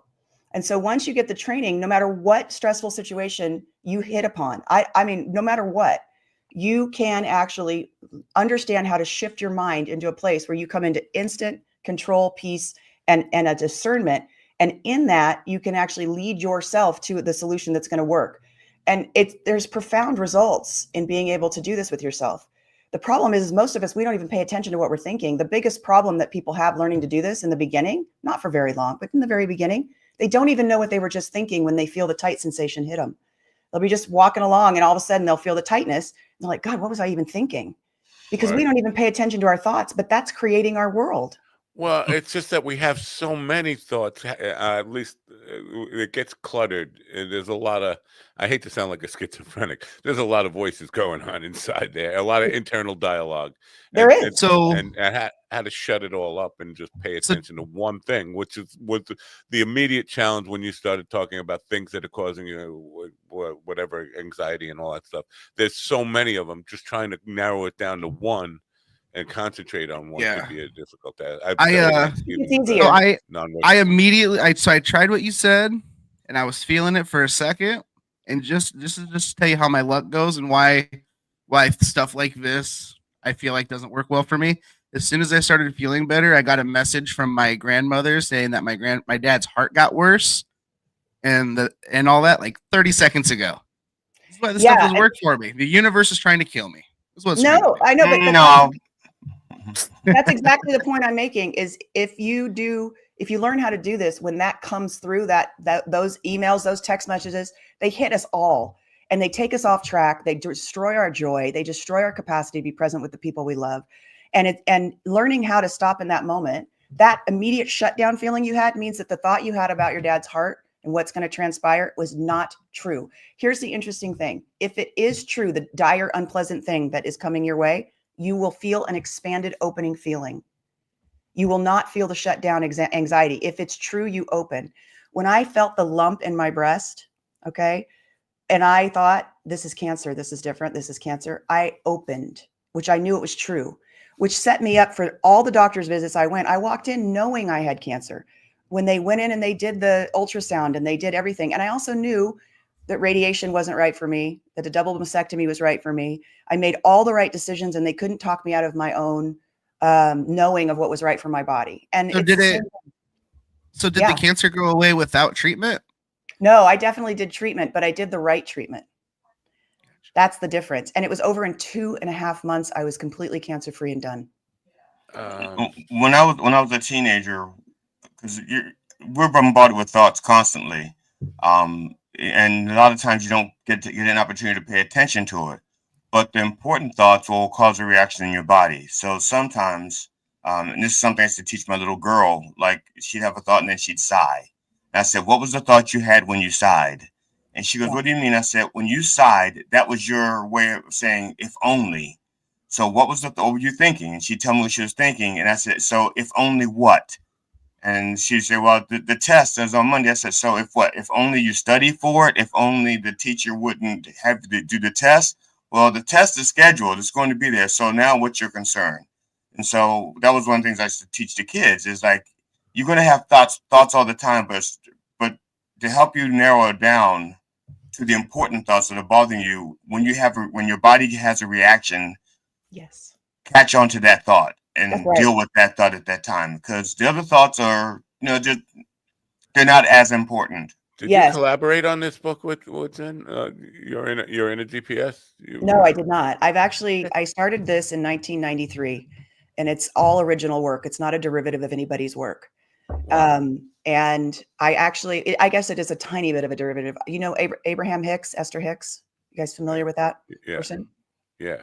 She talks about the law of attraction. You know what? When I put your name in the YouTube stuff in the keywords, that's one of the people who suggested over and over again in lots of different. So they associate him with you.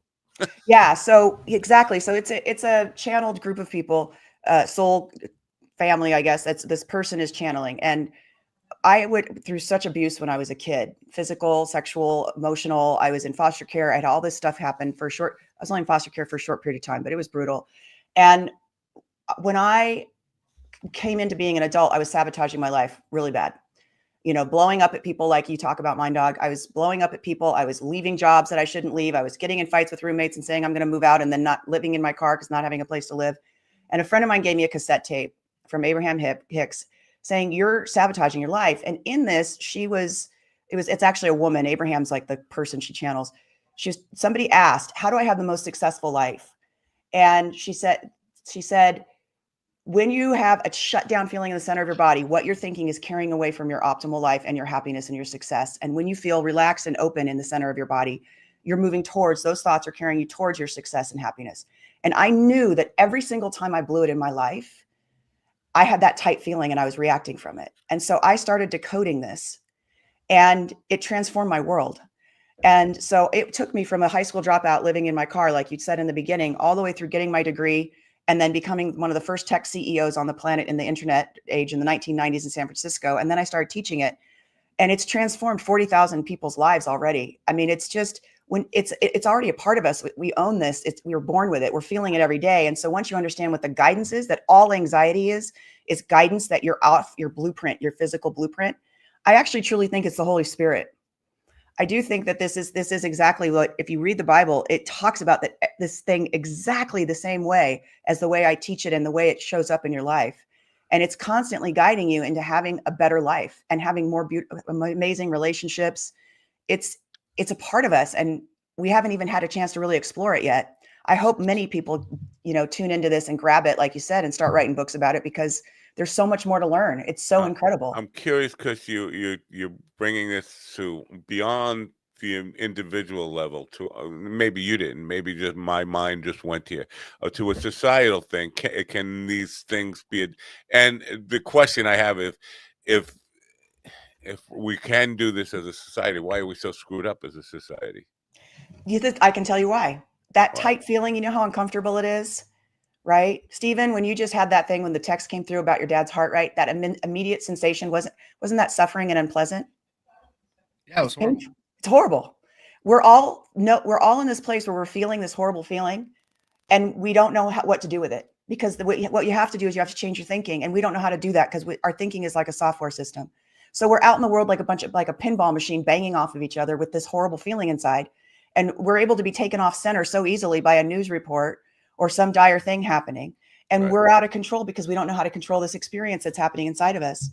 And so we're overstimulated with different, all sorts of negative, or not necessarily negative, but our ability to perceive something as negative is just off the chart. So I can hear something I don't like, I disagree with, all of a sudden I'm worked up over it, like it's like an attack on me or something like that. Or even if you're sitting at a stoplight and the guy behind you honks their horn because you didn't jump off the line instantly, right? And that feeling goes with you into the next person interaction you have.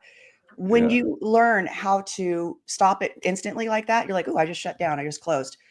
There's different prompts for different things, and you get back open, then you're back at peace. And if we're all able to do that for ourselves, the world changes dramatically around us, because we're contagious. Our energy is contagious. Is it all right if I talk about your situation a little bit here in a serious note? Sure.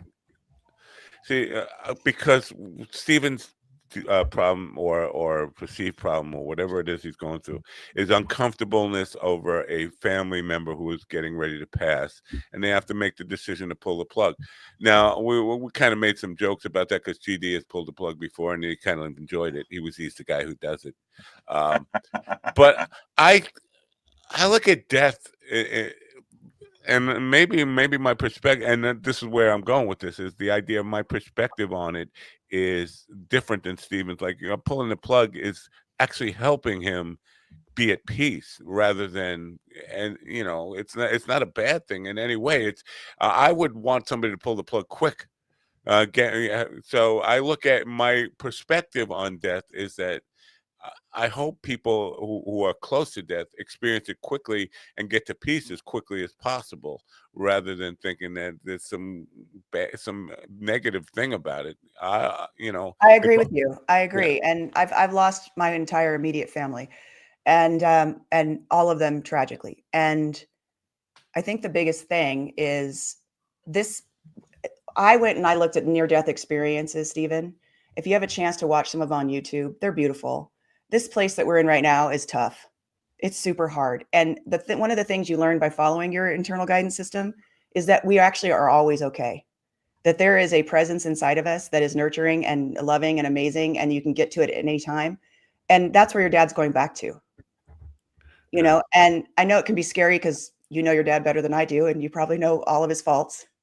And so it can be kind of scary with all of the, ideas and doctrine out there about hell and everything's going to be miserable. But I'm not so sure that that's what's on the other side from what I've listened to and what I've known.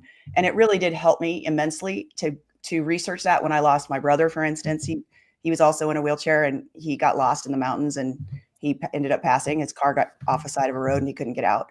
And we looked for him for 10 days. And the whole time, so I'm saying, it's like, I've been through the tragedy, but the thing is if you hold the thought that he's going to be okay. And not only that, he's going to be more than okay. He's going to be in this place that is incredible and full of love and light. And he's going to, when he, as soon as he leaves, it's us on this side that's hard. Yeah. That's what I always say. Missing them.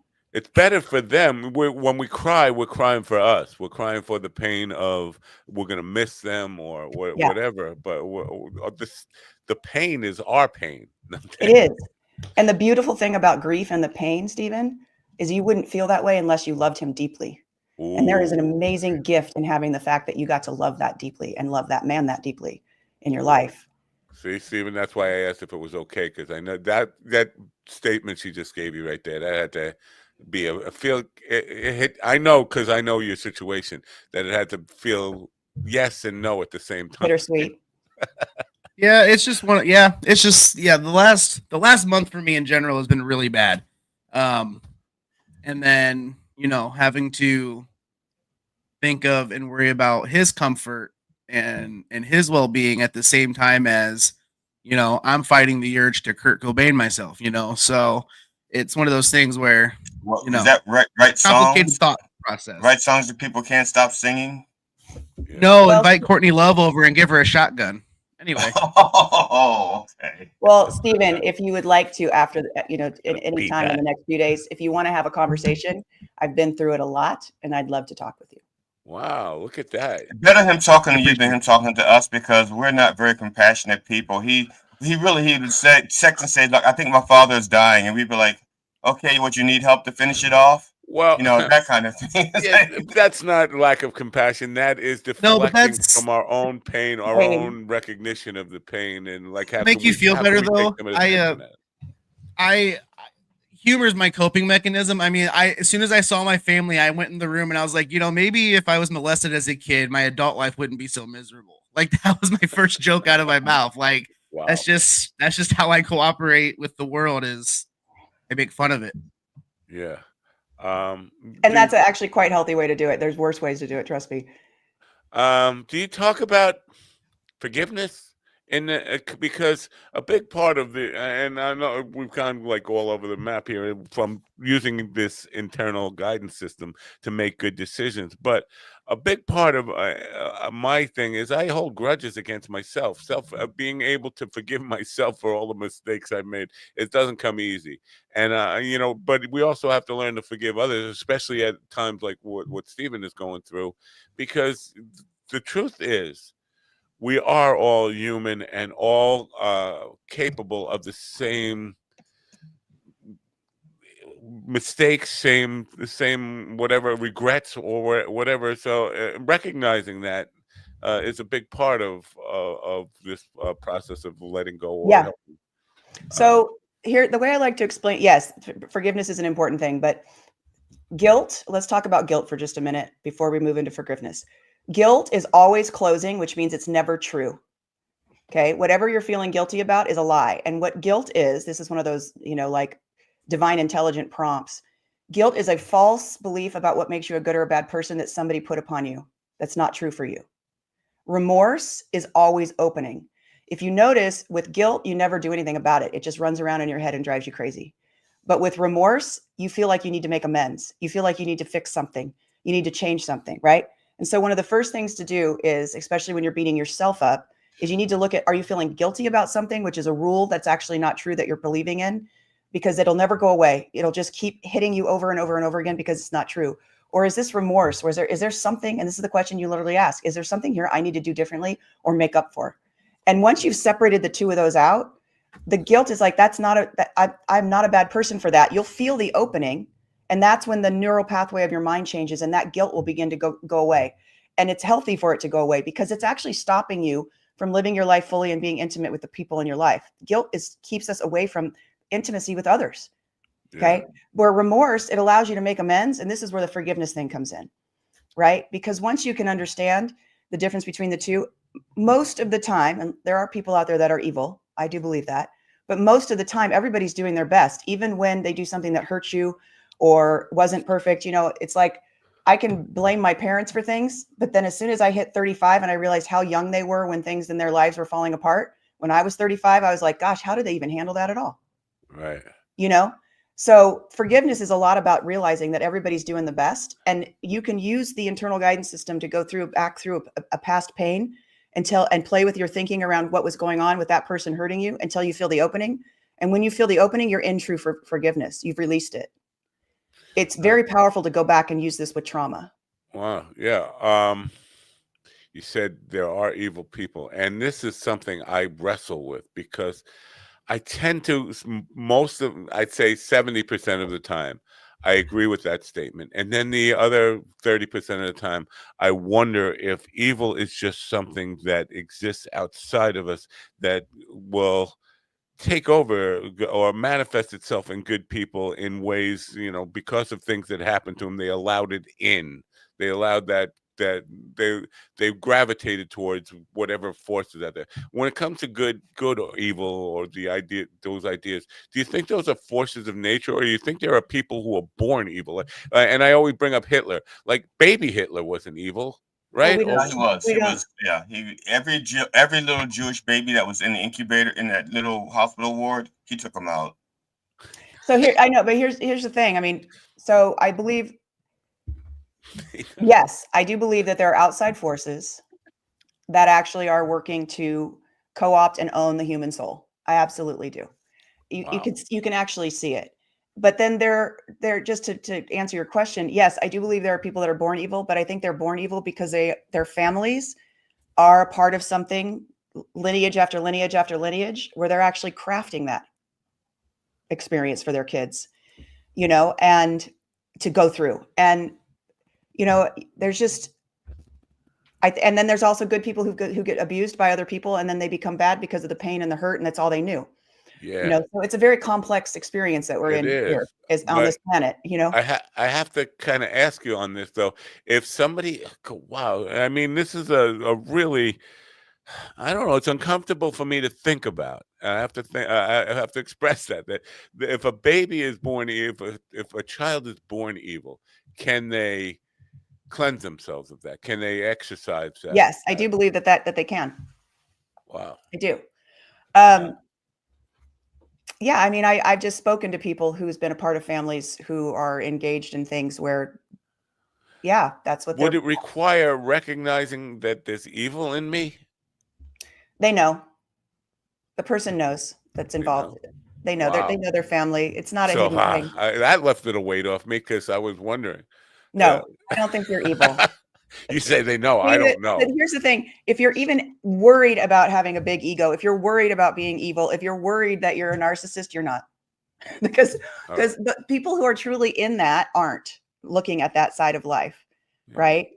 They don't have those worries. They just are it. They are a narcissist. They don't actually stop and drop in and self-examine, right? Or they are, and they definitely know they're raised that way. Well, here's the reason I'm thinking, and probably one of many reasons. But lately, with everything that's going on in America, I always drag every guest we have on into the political world, right? Everything that's going on in America right now, I am calling people evil way too often, and then I start to think about maybe I got some of that in me, because maybe I'm the one who's all wrong in this. But it seems like, as a society, as a human race, we have a severe pandemic of a lack of empathy. And some people actually call out empathy as a weakness. I say, well, empathy is our greatest strength as human beings. It's what makes us, what creates humanity. And for people who think empathy is a bad thing and call it out, that's evil in my view. And as I calling it out and saying that's evil, am I evil? No, I think there's a big difference between evil and dysfunction. And I think that we've created a massive amount of dysfunction in people in a lot of different ways with the way we've done this. Okay. So I wouldn't necessarily say somebody who doesn't have empathy for somebody else is evil. Okay. Empathy is something you learn. It's a trained response. You get it from your parents. You get it from when you fall down and you break your knee, you skin your knee and your parent goes, oh, and it's okay to say, get up, walk it off. Right. but you get empathy by being given empathy and being shown empathy and by people around you. It's believe it or not, it's not a thing. That's not quite the same thing as evil. You can train somebody to be empathetic moving forward. And I think that the biggest thing is our society and our media, okay, what they're actually allowing to come through is breeding empathy out of us, having us not be able to care for one another, dividing us and making names on it and making up rules about who we have to be and to be you're in this club, so you're this way, and you're in that club, so you're that way. But that doesn't necessarily mean evil. I just want to say, I was talking about like real people who hurt babies and do crazy things. And, there's a level. So we want to look at the scale. You recognizing that that's out there, that, I think that it is important for, if I believe the world is like a mirror and it reflects our soul. I think that's why the law of attraction exists, if there is such a thing, is because we can't see ourselves from within ourselves, right? So if you're seeing it everywhere, I recommend that you do. I think it's very healthy for you to look and see, why am I recognizing this everywhere? Why is this pulling my attention? What is it about me that I need to do to be different, more loving? And like you said, you're combustible, right? So maybe it's something about you are on a path to shift the way you're responding to the world around you. Yeah. And you're noticing it and you don't want to be that way. And I think that's the first step, is we do notice stuff in other people and we decide, I don't want to act like that. Yeah. So it's very healthy what you're thinking. Wow, you're the first person who's ever thought of me as, well, you're just going off of what I told you, but I'm not healthy. I'm very deranged and very sick. I'm a very sick person. But yeah, that's definitely what I go through. I mean, I see things and some things just like. I want to stop for a second. Can I stop you for a second? Yeah. I want you to hold that thought again. I want to just show you something. When you hold the thought, I am a very sick, very deranged person. Hold that thought inside your head. Do you feel tight in the center of your body? Yeah. That means that thought is not true. Your IGS just closed, which means that thought about yourself is not true. Now I want you to just hold the thought. I care a lot, and I'm sick and tired of people hurting each other. That's definitely a very freeing and felt the opening, comfortable place to be. Yes. So when you asked me about the way that you're hard on yourself and you have a lot of guilt and a lot of upset and grievances, right? Yeah. That's the process you use for yourself to get rid of them and get back on track so that you can actually be who you really were meant to be when you were born. Wow. Interesting. So when does it become a natural thing? Not so I don't have to think about it to get within 4 to 6 months of doing the training, which is super simple. You just do little activities like that. And every time that right now, we just created a new neural pathway in your brain. Now go back and think of yourself as being deranged. And again, I can't in the moment. You can't. That's right. Because you started a new neural pathway and that is no longer true for you. So the more that you go through and you find the closings and you create openings like you just did, the more you're reprogramming the neural pathways. The cool thing is this is attached to a divine intelligence, and that divine intelligence knows who you were meant to be when you were born and what your purpose here is. And it is striving deeply to get you back to that. And so each time you find a closing and you move it into an opening by learning the practices, you're reconfiguring your brain and you're becoming someone new. And you can't go back to the old person. This is why this is so powerful, you guys. Think about what we could be if each person was doing this for themselves on the planet. Right. I think I'm not, I hate to say it, but I feel like we just made a breakthrough here. Good. And the rest of you guys look bored. Are you guys bored? They're bored with everything. Ron doesn't talk ever. Not bored. And the first guest we had on after she left, he said, "Is there a guest?" He didn't even see the first guest who was on for 45 minutes before you. So. And Stephen, I know you're going through a lot, so I didn't mean it that way. Just. Oh, you're good. Yeah. Yeah, he's here for. This is some kind of therapy for all of us. It's why we do this. We're not in it for anything, but this helps us, work things out on this program. That's what we're here for. Honestly, if it wasn't for getting up in the morning for this show, this last month probably would have been a lot worse. So yeah, right, that's true. Right. So now coming I'm back just to hoping I can contribute to society in some way. I'm not here for myself at all, because I could be gardening to help myself. That was the quietest moment of verbiage that ever came out of GD. Usually he's, I got my mother. Whatever. He just mumbled that like he was I don't know. Maybe he's being introspective. I don't know what's going on, but that's. I'm not an introspective person. I'm a person who, just a person. I'm just a man. Right. Just a man. I want to talk about the book and your coaching, because can somebody learn this stuff from a book, or do they need one-on-one? It depends. They don't need one-on-one. I have a membership subscription. I do group coaching, and it's a monthly subscription, and then you get all of the training and the practices, and there's like 3 group coaching calls with me a week. People can learn it from the book if they have a good ability to self-assess. I've had lots of people read the book and have success with it. It is a manual. It's a how-to. It has practices and things that make it difficult. What I recommend people do, though, is actually go to befearfreenow.com, and on there is the actual membership.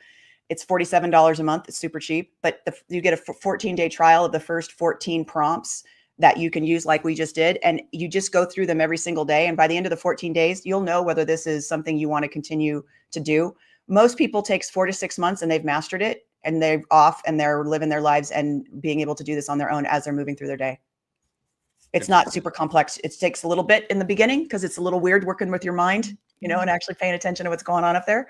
But after that, you got it. I will put that link in the description. The link we have in the description is the link to your website, zencryadebrook.com. Yes. Is there a link from there? From there, you can just join the membership, and you get the first 14 days free. And we send you an email if you want to quit. You just unsubscribe. But yeah, that's exactly the best way to do it, and really fast. Like literally, you saw it, you just did it. So within the first 5 days, you see a massive difference in the way that you're thinking and the way that you're interacting with people in your life. It's so fast when you go from closing to openings. You just can reprogram your mind as you're going through your day. Pretty cool. Now, do you work with businesses and teams? I do. Yeah, I work with corporations. I worked with BlackRock last year. I got to work with 12 executives, and we went through, and they got the training in doing this. It was wonderful. I work with corporations all the time and large organizations. Yeah. Is that challenging from a perspective of the team leader wants to control how it goes, right? They have expectations when you come in to work with their team, and then it's almost like you have a filter in your way. Like, I get out of my way and let me do my thing. Is that a challenge? I get brought in by leadership. And usually I've worked with them for a little while first. I like to make sure they know what they're bringing into their team fully before they do it. And once they know what's going on, no, I don't generally have any issues with them feeling that way, because what happens is their team's able to process their dysfunction and their BS really fast on their own in the middle of a meeting and things. So there's less drama. They don't have to deal with attitudes. They get on the same page faster. There's more creative solutions faster. It actually makes their leadership job much easier. I will have to say, though, I can't work with narcissists yet. Their ability to, and they don't necessarily know that they're a narcissist. So their ability to self-assess, they're so often trying to control everybody else in the room, and their response to how they see them that they can't actually drop in and like do what you just did of holding a different thought. They can't do it. Wow. They're too obsessed with how they look that to even put themselves in a position of self-assessment. Yeah, that's a big, because this is one of the things I was talking to Rhonda about, where we started today, about men having, because a lot of this stuff is recognizing feelings, even if it's a physical feeling, not like an emotional thing. Men have a difficult time, like we've been trained not to feel so much, that we definitely will shy away from this kind of thing, because it's asking us to get in touch with our feelings. We've been told for our entire lives that that's not what men are supposed to do. You're not a man if you do that. So, well, here's an interesting, so it's not emotions. Emotions are a biochemical reaction in the brain, right. Okay, that is attached to a story. This is like, for instance, when my mom died, I was in the middle of deep grief, and I remember wailing. Literally, it was a shocking instant thing that happened. I was like, she was there, she was not. And in the middle of that massive grief, I was having pity thoughts. What about me? Who's going to be there when I get married and have kids? And I'd be super shut down and closed. But whenever I would think about how amazing and beautiful she was and what she gave me and taught me, I would be just so open, filled with love and gratitude. And that's when I realized that the internal guidance system was something completely different than my emotions. I have found that men, because you guys are so you guys really do know what's right for you more instantaneously than women do. This is very much like gut instinct, right? I find that men pick it up quicker and they're often running with it and able to be more capable, more confident, and more effective. Where women, they have to process their emotions more. I also find that in a marriage, a woman can learn to do this and the man doesn't have to, because in her getting open and getting clear and not being as dramatic and full of BS in her, like, you know, there's stuff going on that, you know, women, you guys know women, we got our stuff. And that she comes cleaner into the relationship, and a lot of the problems get solved just because she's cleaner in the communication and how she's processing. She's, you know, in alignment and not closed all the time and not complaining and all of that. So it's been fascinating to watch how the difference between men and women are. Yeah, I just want to. We have to let you go, and it's a shame that we have to let you go. But I want to acknowledge that I think you should make GD an affiliate for your book, because you just said the word gut, and he pulled up something that he's an affiliate for. Good Brew Gut Remedy, whatever. He would be walking around with your book, and anytime anybody mentioned like making decisions or understanding the right thing to do, he'd pull up your book. He's very quick that way. You should make him an affiliate. Thanks. Anyway. Anytime. The name of the book is Your Inner GPS. You can go and find out how you can work with Zen at zencryerdebrook.com. That link is in the description. We will put the other link in the description too. And it's under $10. Yeah, it's affordable. And it's on Audible too. So if you got an Audible membership, you get it for free. Credit. Did you read the book yourself, or I did. Wow, that's pretty cool. You know what? I don't hear a lot of women doing their voiceovers, and I am compelled by I think her name is Ellen Pompeo. She does. It's the woman from Grey's Anatomy. Yeah. But I think she would be. She is my female version of Morgan Freeman. If I had somebody I would want to narrate my book, she's very compelling. I mean, a great voice. So good for you for reading your own book. Thanks. I appreciate that. Thank you for being here. We appreciate it, and thanks for. I think I'm not kidding. I feel like. I don't know. Maybe it did make a breakthrough there. We'll find out if it. Well, you guys, you can always do the free 14 days and check it out. You know, it's really beautiful. And Stephen, I mean it. If you want to have a conversation, I'm here. I will pass on that information, Stephen, so you can get in touch with that. Hopefully we've done some good here today. Thank you for being part of the program. And Thank you. Thank you, everybody. Nice to be here. Bye-bye. Come back again. I'd love to. All right. Let me take the book out. Honestly, that resonate with you guys? Any of that? Or Ron's going to be a curmudgeon and shoot it down, right? Well, I'll let Ron talk first. Oh, Uh-huh. Only because you called him by name. The rest of us just say you guys. I don't know. Just be positive and deal with it. I don't know. I mean, I get her. I get her message. You know, it's definitely about mindset, and it almost, like, in layman's terms, it almost seems like it's about reacting or responding instead of reacting, right? Like thinking everything through. And boy, we are like the dumbest class, and we're like the what are they, warthog? What is broken back sweat hogs? No, not really. I just think that, like, when someone comes on with stuff like that, it either speaks to you or it doesn't. Yeah. And I think maybe if you're looking for something, maybe it would work for you. You know, every person is different. I mean, some people go to church every week, and what is really the point of that? But if it helps them, whatever. But I mean, if you want to believe that, you know, rubbing one out every morning, then punching yourself in the face is the way you go about your day. It doesn't work. I've tried. Well, I was with you while the rubbing one out, but the punching yourself in the face thing, you lost me there. I'm not. Well, sometimes when you come and you got to like snap yourself out of it, you're like. I like the fact that in her voice, I can hear in her voice that she's actually a true believer in what she does. So some people you can hear in their voice that they don't really believe what they're saying or what they're doing. Well, it's more about a money grab or something else. But you can hear, at least I can hear in her voice that she actually believes what she's doing. Well, she came off sincere, and I think she's a true believer in what she does. Yeah, right. Yeah. And there's some people you can especially you can hear it in the world of politics. You know how they're just just full of crap, and they know they're full of crap, but they feel like they have to be that crap for that day or for that moment or for that job, you know. Yeah, but I think this was more about than just being positive. What she was talking about is because I can't even say it now. It's weird, but I tend to have negative thoughts about myself, and she brought me to that place where I couldn't even in that moment. I'm sure if 20 minutes from now I'll be able to go back there, but in that moment I could not bring myself to think that negative thought about myself again in that moment, because I realized it feels shitty. It feels shitty physically in my body. I can actually feel that tension in my gut, and when I decided to think that's not true, that feeling went away. And then why would I want to go back there if I know it's gonna make me feel like shit? Why would I let myself go back there? And that's what you was talking about, creating a new neural pathway that kind of reprograms your brain to not want to go there, not to want to think negative things about yourself.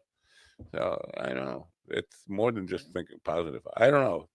To me, I was pretty impressed by that, and it's hard to impress me with that stuff. But I'm not saying you should drop it and make it your new religion. That's not what I'm saying. But it's worth checking out the 14-day trial. Go ahead and do it.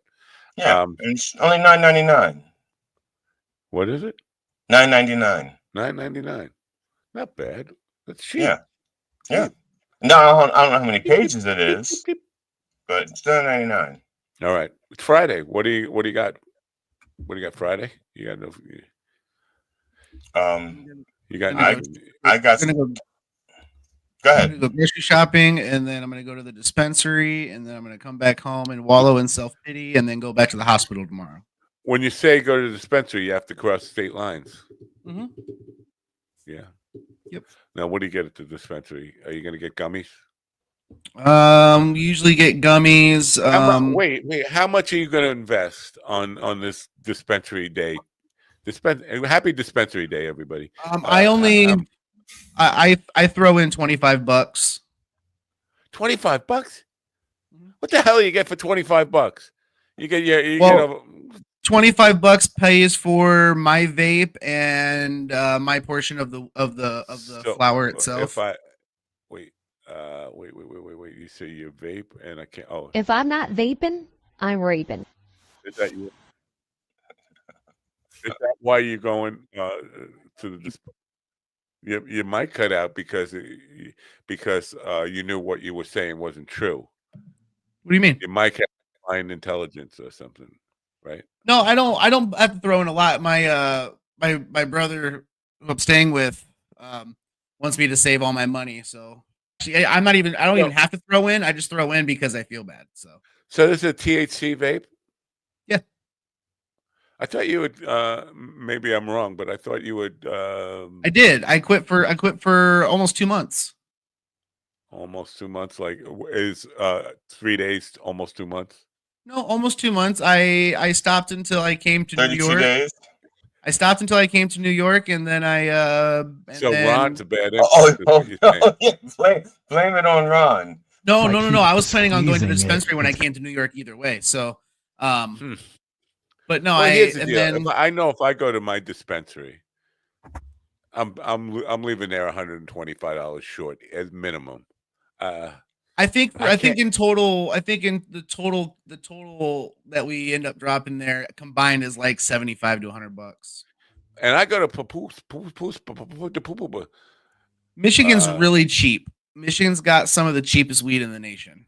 Like, so for like a quarter of good sativa, like the most potent sativa, how much for a quarter? Let me see. Hold on. Let me pull it up here. Last one I got was, do you have to be a resident of Michigan to partake, or can you just show your license? And no, you can be from anywhere. They take you have to show your license, but yeah. You don't have to show anything here. I mean, I guess because I'm older, I look older. Well, they're not checking to see if I'm 21. They can hear your voice. You're from New York. They can hear it in your voice. You can't fake that, okay? You can? You just did. No, you can't. No, this is what I I did it want. for one word. I did it for one word. If I were to string together a New York sentence, I couldn't do it. I really would love you to be able to do this because it would be, to me, a comedy for me. Is to have you come to Long Island and put on a Long Island Guinea voice and go around and all these, yo, bro, Bruno, how's it hanging there? Oh, God, you got, and put on the total New York Guinea accent, Brooklyn Guinea accent, because it would be funny to hear a black guy. How much weed did you say, Matt? Did you say an ounce? No, here's the last time I was now I'm this place the TV. Well, yeah, you asked how much it was. That's why I was asking. Right. What amount did you say? I said a quarter, but here's the deal. Last time I bought a quarter of high sativa, high potency sativa, there was only $39, but it was 70% off at $39. So it was $39. Whatever that comes to, that's 70% off. So it must have been like, I don't know, $80 for a quarter. It's probably the right price, and with 70% off or something, right? So it looks like $90. Here for a quarter ounce, I mean, it literally varies from $30 to $84, depending on. All right, so that's about in line with Puspatuk, maybe. But like if I went to like Strain Stars, let's say in Farmingdale, a quarter ounce would be minimum $110. Yeah, but they also have like a rewards program and all of that. And my buddy's been shopping there. He's been shopping there for 4 or 5 years. So, you know, like we go in, we spend $100. We get two THC vapes. We usually get anywhere from a half ounce to an ounce of weed, and then sometimes we'll pick up gummies too. But yeah, it's usually no more than $125, like all said and done. Kind of weird, because I think of Michigan as a redneck, not backwoods, but very conservative state. But it's completely legal, recreational. It's legal, not medical, right? Medical and recreational. Huh. Yep. So weird that I don't know. I'm surprised that a redneck state. It is a redneck state. Would have. I'm surprised too, but I mean, they're the only state in the Midwest, I think, that's not legal anymore. Like Michigan's legal, Illinois, Ohio just legalized recreational. They've had medical, and I think Kentucky also just legalized it. We're the only state that hasn't. Wow. All right. Anything else, or should we just end this fucking thing here? I mean, just end it. Finish inside me. Ron wants to pull the plug on the program. I'm not. I didn't mean to hit a nerve there. But the program is saying, I'm not ready to die yet. And Ron said, no, I'm pulling your fucking plug, program. Give me your best and hardest. Give me your best and hardest. That's tasty. I love that. That mellowed me right out. All right. Well, I guess we can end this unless anybody can think of any reason why these two should not be ended right now. Otherwise, I can think of reasons, but my reasons don't matter. I have somebody named Seltzer on Monday. I got to give my shout out to everybody. It's Carl Hitler. I think Ron just wants to get rid of us because he didn't do his homework and didn't do his showbiz entertainment. Yeah, showbiz. And I think Ron wants to hurry up and call Chuck Schumer before Chuck Schumer. Chuck Schumer. Now, can we just before I pull the plug on this program, Democrats who are not like Chuck Schumer want to force the government to shut down, and I don't see any plus side for that. Yeah, Chuck Schumer. Educate me if you can. What is? Are you for a government? It's stroking Chuck. I would rather that Chuck Schumer and the Democrats did not support the CR, and the reason being, Chuck Schumer himself said there's no good choice. Both choices are bad. Okay, so if they don't vote for it, there's then it's up to the Republicans to avoid the CR, which means they have to negotiate with the Democrats to avoid the CR. To avoid the government shutdown. Right. The Republicans want to do all of this without the Democrats. They're deliberately trying to do this without the Democrats. So Chuck Schumer should not give in and let them and bail them out. They don't want the Democrats' help. So because they don't want to negotiate. I'm sorry, I don't mean to interrupt you, but what is there to negotiate? Because the continuing resolution, I thought it's not a continuing resolution. As I said, they've made amendments to it. They've made amendments. So technically, they're calling it a continuing resolution, but it's not. They've added more bills to it. They've added more cuts to it. So it's not it is not a true continuing resolution. So you're saying the negotiation is to take all that shit they added to it out of it and go back to where they were in the Biden. Right. Make them go back to a real continuing resolution and get all that other shit out of there that they've added. Politically, does that hurt the Democrats to even try that, though? Because I think that's what it doesn't. Right? No, because it would if the Democrats had control of one of the houses. Or one of the parties involved. The Republicans have the House, they have the Senate, they have the executive office, and for the most part, they have the Supreme Court. But although the Supreme Court is not involved in making laws, so they have, all of the governing bodies. That's them. They don't want to negotiate. They want it their way. And no matter what the Democrats do, the Republicans are going to fuck things up. Period. No, there's no good way about it. So if the Democrats say, look, we didn't fuck this up. We just couldn't stop them from fucking it up. And as opposed to saying we couldn't stop them from fucking it up, so we helped them fuck it up more. Yeah. No, anyway, they lose though, right? Anyway. No, that's it. I think they lose it. I'm sorry, Ron. Go ahead. Ron, I was going to say everyone loses, but I think the Democrats need to do it. They need to show a backbone and you're going to play all these games for the past 2 months? Let's make the game a little harder. Fucking break it and let's see what happens. I tend to agree with you. The Republicans have taken the deck. See, here's the deal. The Democrats like to play this game, a good faith game, a good faith game. And so the Democrats they have their cards and they're playing fish. Okay. The Republicans have the cards, and they're playing 52 card pickup. They're just throwing the deck in the fucking air. And then they expect the Democrats to come along with their broom, gather the cards up, and put the deck back together. I'd say let the Republicans put the deck back together because they're the ones that threw the fucking cards in the air. Yeah, make them fucking work. Well, I don't know if this is agreeing with Ron or not, but my take on this is even if it does end up coming back to hurt me, I feel like the Democrats need to show that they don't just roll over. Exactly. Yes. Well, I think we're all agreement in that. Yeah. It's time for them to flex some muscle. And if you're going to fucking hold Republicans accountable, this is the way to do it. It's like, all right, come on. You want to fucking play games? Let's play. As a matter of fact, when we get off the air, I'm going to call my Democratic senators just to remind them what we just talked about. I have Chuck Schumer's number. He's my elected official. But like, what am I going to do? Have AOC? It's not just your voice. It's not just your voice. It's every voice that calls. No, I'm saying, what are we as New Yorkers going to do? Have AOC primary him, and then we lose a congressperson over senator? Like, what's it? I mean, is AOC? But is she in a safe district? Because if she's in a safe district, there's no problem. Because some districts are safe, even if they're not gerrymandered, they're safe.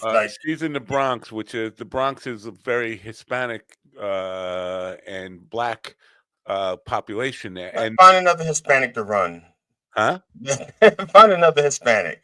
She could tap somebody on the shoulder, say, this person has my approval. Chuck Schumer's number is area code 202-224-6542. If you want to call him, probably not too late to call him and say, Chuck, I'm from New York. Even if you're not from New York, tell me you're from New York, and I'm not going to. Well, they probably got caller ID. I'm traveling on business right now, but I'm a New York resident, and I'm not going to vote for you next time you're. Probably not up for a while, right? I don't know. That's what I'm saying. What's the recourse? We're not. Chuck Schumer's going to die in office like all these fucking people are, right? No, they never leave. Yeah, no, they should just make him do it because the Republicans played this game for years about we're not going to do the CR and give them a taste of their own medicine. But then doesn't I'm not arguing with you here. I'm just presenting the opposite. Doesn't the Republican Party get to use Fox News and Newsmax to say, look, the Democrats shut down the government? As a general rule of thumb, the current president takes blame for the government shutdowns. Yeah, that rule of thumb thing doesn't seem to apply under the Trump. I like the feeling on the streets is that things are really fucked up right now. Nothing is cheaper, and so why not take this chance and do it? I mean, yes, it's not easy. It's not going to be good, but I think politically and for the country, you have to do it. You need to flex some fucking muscle and show you got some stones. So yesterday, Trump said on live television that he brought the price of eggs down 30%. He just came out and said that, and nobody in the press went, "What? No, you didn't." He just said it. Maybe he's responsible for throwing some of my spinach in there and thinking that's. But so just as we wrap this up, I want to take a head count here. Ron and GD are for shutting the government down. I am kind of leaning more towards, I see their point, and yeah, I would love to see the Democrats fight back.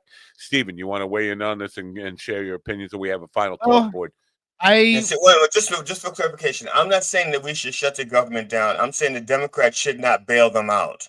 So if the Republicans want to come to the table and say, okay, we'll go back to the original CR so we can keep the government open, it's fine. If they don't want to go, and they're not going to go back. Right. I'm saying the Democrats should not bail them out. So if the Republicans shut it down, let the Republicans shut it down. That's a complicated position. I mean, I don't disagree. I think we should just let them shoot themselves in the foot and see if the Democrats can rally back and show everyone. People are listening. Stephen has weighed in now. The official position of Coffee with the Dog Show is burn America to the ground and we'll all laugh. Dude, fuck it, man. Look, I've lost my benefits. I've lost everything else.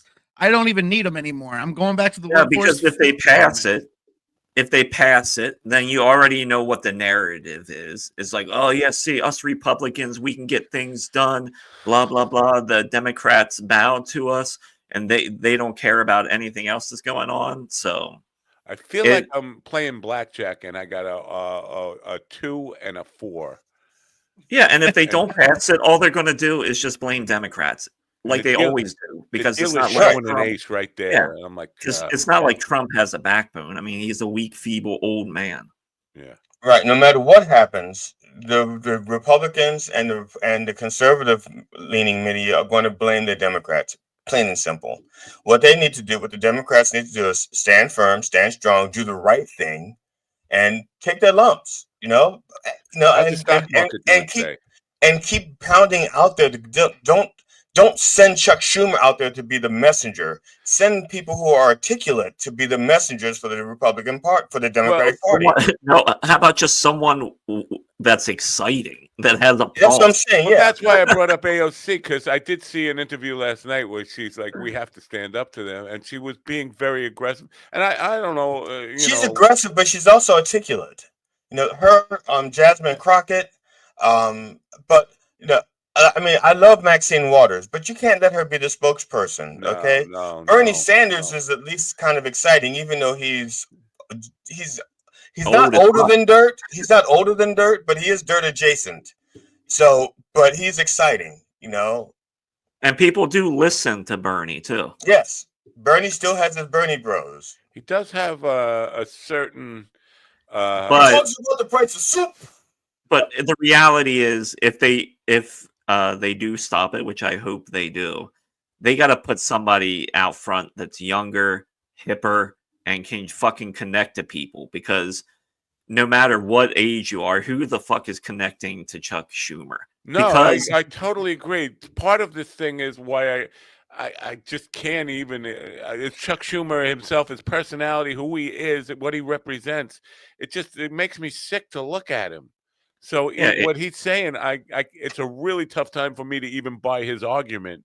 That because his argument is that if he allows the government to shut down, that gives the Republican free reign to just eliminate all the programs and only put in place what serves them.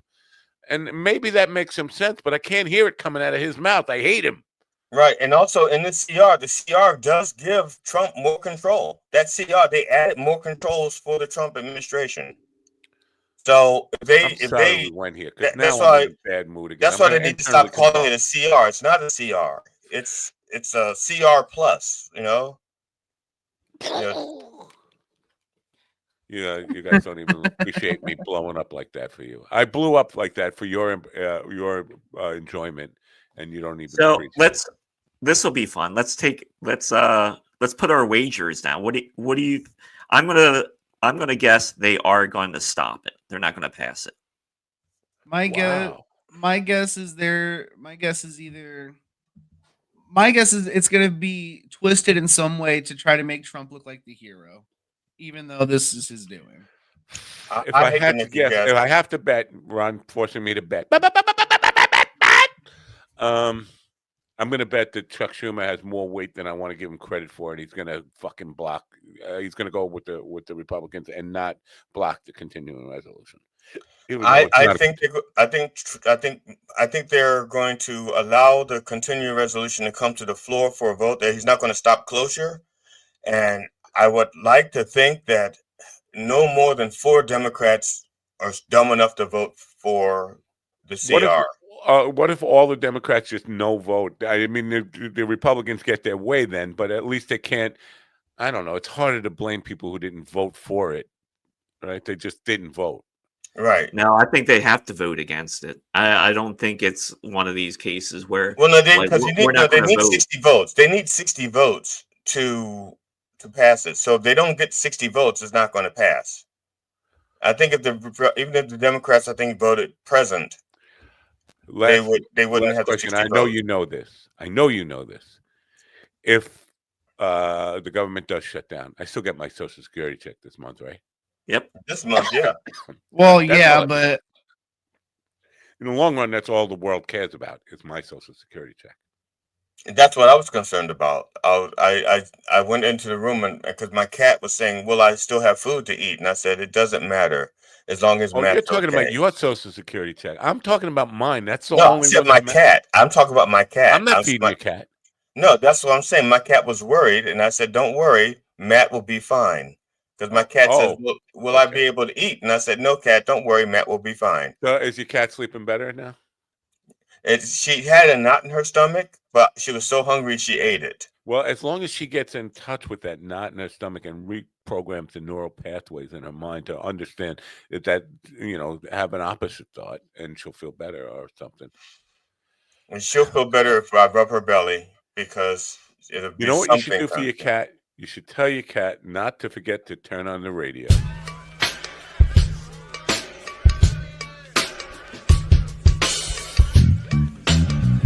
If I'm not vaping, I'm raping. If I'm not vaping, I'm raping. Finish inside me.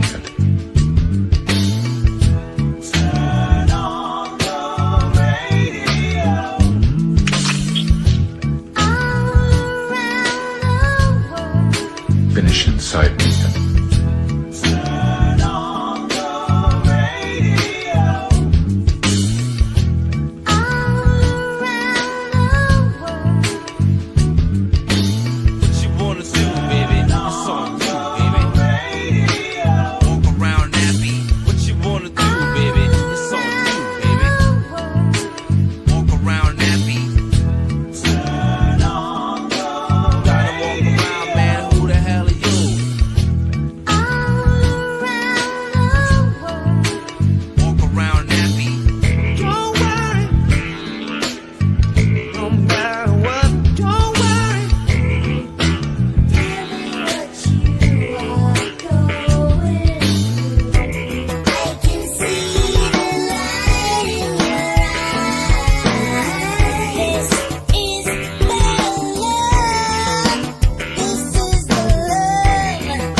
me, listen to me now. Listen to me, listen to me, listen to me now.